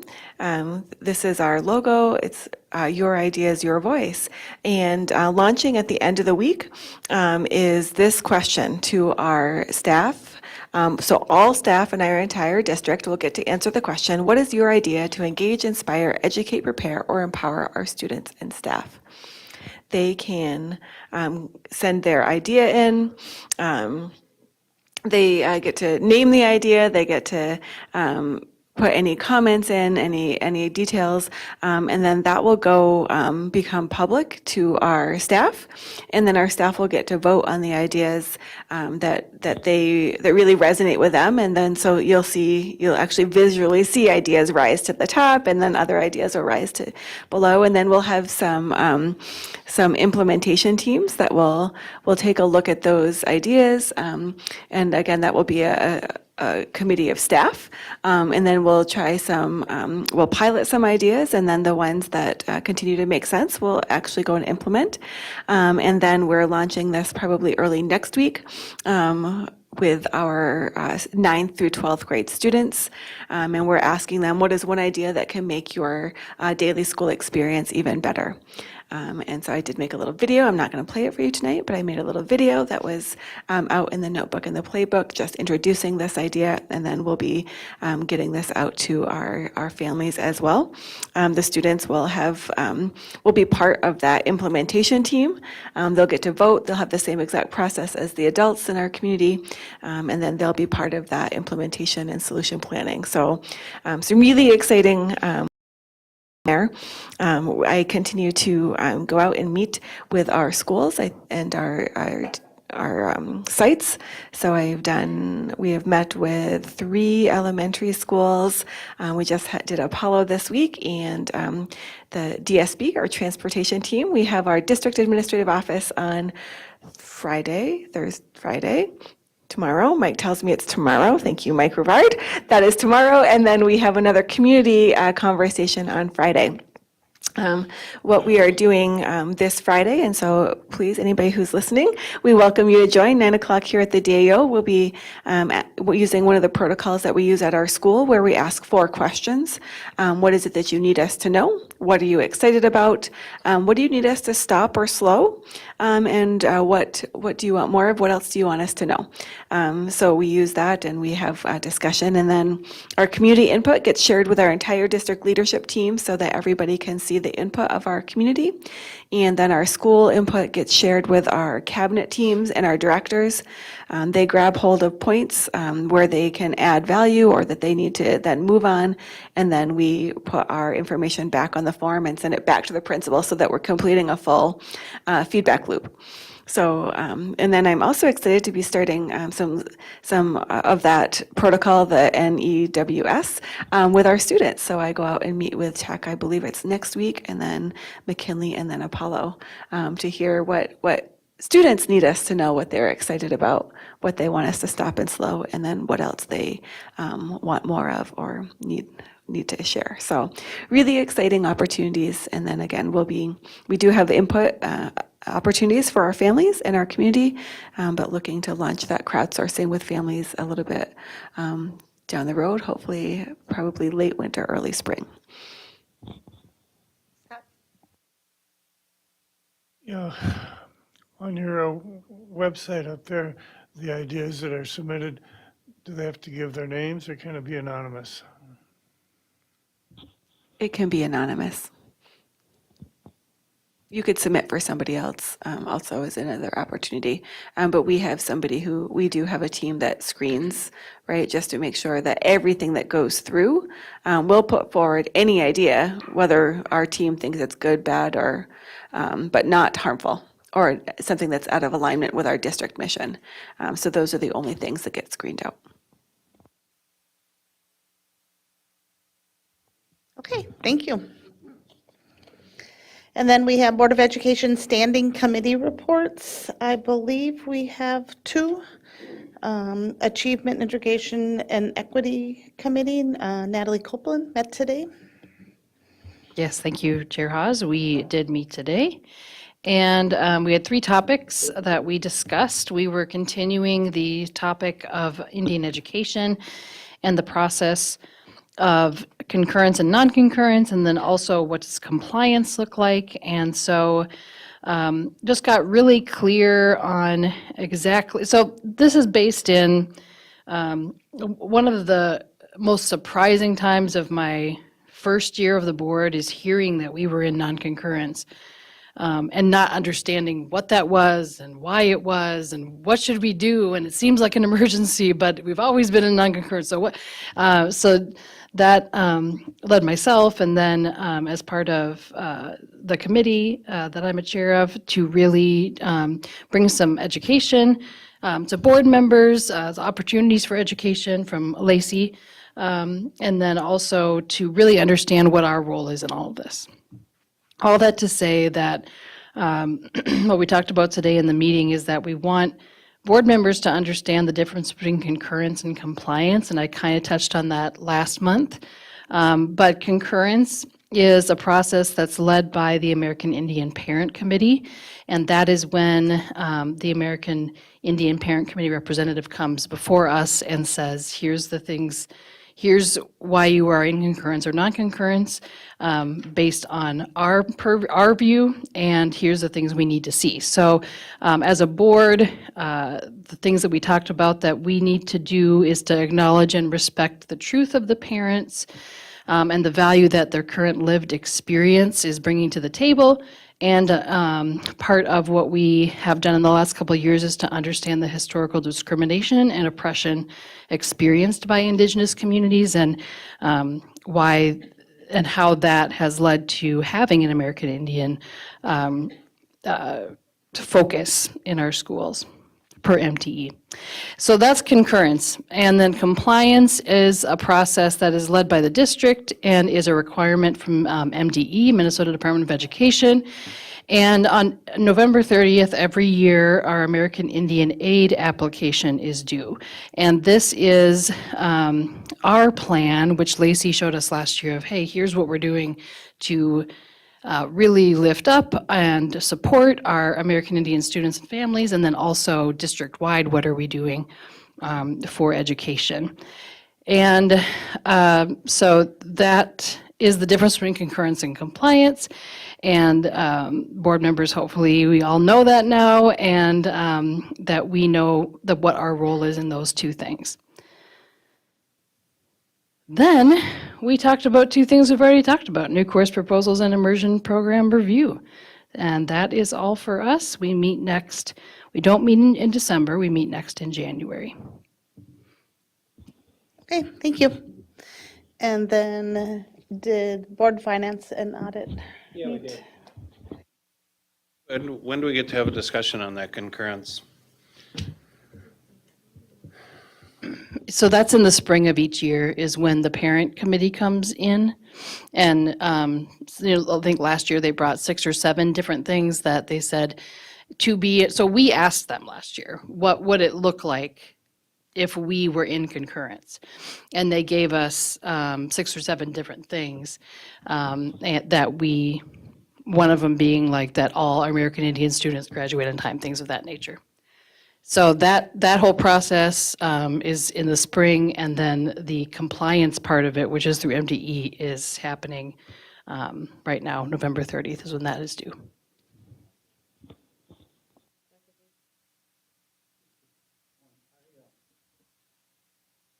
I didn't actually understand it that way, the concurrence and compliance. Compliance was the 6 things, that was sort of the outcome. And concurrence would be an ongoing activities that suggest we're moving towards the outcome. But, and I didn't, there was one of them was all the students would graduate on time, all the students would, there's a number of things. It seemed rather odd and ambitious. But for a parent to ask that of a school, an education for their student would not be unreasonable. But my understanding was, and I could be wrong, that was the compliance, that we would be in compliance when this happens. And then concurrence was that we're acting in a way regularly that would suggest we are moving towards that outcome. But It's actually the opposite. So, and that's why, so compliance has to do with the fact that we are working towards these goals. And that's, who puts us in compliance, that's MDE. This is my understanding of it anyway, from multiple meetings about it. And MDE says, oh, okay, you have this plan and you're working this plan, and every year you resubmit for this. Okay, you are in compliance of working on it. Concurrence, non-concurrence is 100% parent-led and saying, and they only said, we want these 6 things because we said to them, right? What would it look like if we were in concurrence? And so. Can I just, let me just back up a bit.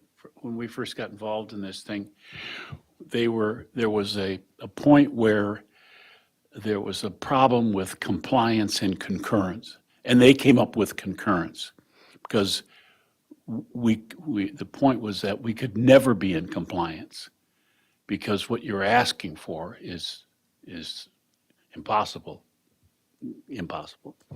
And so I still remember Jim saying, well, what about concurrence? What if we use the term concurrence? So if we go back to that meeting, I think the 2 terminologies were being thrown around to figure out how to get past a bump in the road, not to separate them into 2 different things. But if that works better, I'm okay with that. I think because, so you can have compliant, no, I'm not going to say that. That'd be too confusing. The compliance, the way we're using it now, is specifically MDE related. Doesn't have anything to do actually with the parents. That's, as a school, we're going to do, hey, MDE, by November 30th, we're going to tell you these are the things we're doing. Okay, MDE says, great, you're in compliance. That's that whole process. And then concurrence is specifically for the Parent Action Committee, or whatever that's called, the American Indian Parent Committee, for them to tell us I don't want to belabor the point, but my first meeting with that group of people, they said, they went down to their meeting in St. Paul and said that our school district was in compliance. And the rest of the people in there said, what? You've Yep. lost your mind. You I was can't there. be in compliance, okay? So then we came back here and said, you are in non-compliance. That was the terminology used at that time. District 742 is in non-compliance with American Indian education. According to who? Whom? The group of people. The American Indian Council met, Parent Advisory Council determined whether we were in compliance or that non-compliance. was done in St. Paul at MDE. I was there. All right, so Had to attend that's that. all. And if they have, I don't want to use the word capitulated, if they have said this works for them, I'm concerned about that because one of the things that happens to American Indian groups is they get negotiated with in English and may not understand what they're giving up. Those 6 things were very specific to what our responsibility was to parents. If they get negotiated out of the settlement of whether we are in compliance, then we've done to them what they've always done with treaties. Can I I, don't want that to happen, but can I interject and just, Donna's sharing something from MDE. Can I read that? Is that okay? yeah, whatever, just. Help us sort through this? Do you want me to read it? She says that prior to March of each year, the AIPAC must meet to discuss whether or not they concur with the educational offerings that have been extended by the district to American Indian students. If the AIPAC finds that the district and/or the school board have been meeting the needs of the American Indian students, they issue a vote and resolution of concurrence. If they find that the district and/or school board have not been meeting the needs of the American Indian students, they issue a vote and resolution of non-concurrence. The vote is reflected formally on documentation provided by the OAIE. The vote and resolution must be presented to the school board by one or more member of the AIPAC.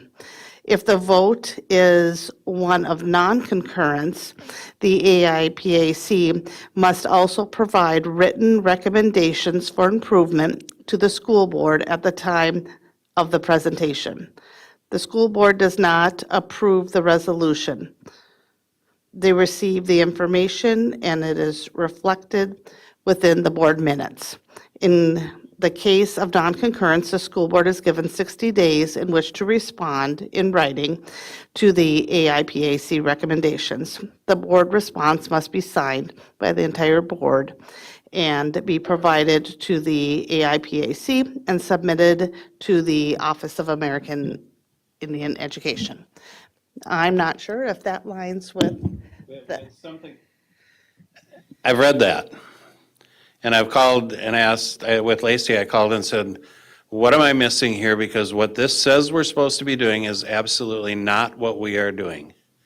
And we're doing almost the exact opposite of what that says. If we're non-compliant, we all have to sign a thing saying we're non-compliant and send it in, and that is not what it says. It says if it's non-compliant, the board does not vote, but the board must write a letter back to, so the AIPAC has to meet with the school, with school officials and determine, they have to tell the schools what they need from the schools. That's the first step. Then the schools are supposed to turn around and provide that to the American Indian students. If the American Indian Student Parent Advisory Council doesn't believe that the school did that or did it in good faith, then they vote non-compliant. If they feel that the district did, then they vote compliant. If it's non-compliant, the school board does not have to sign anything saying that we agree with the non-compliant.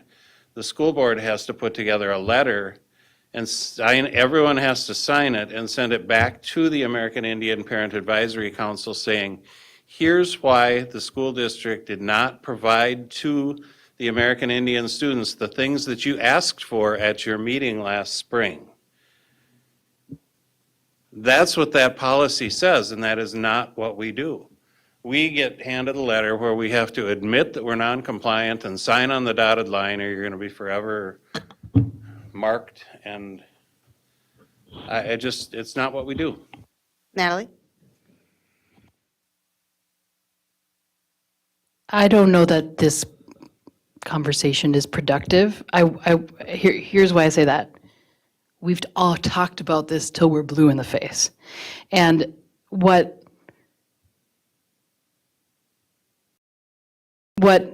Ion and I and the committee have talked about is that we need to understand exactly what we're supposed to do, right? And then we need to do that. So I think that, to my understanding, that is exactly what we do.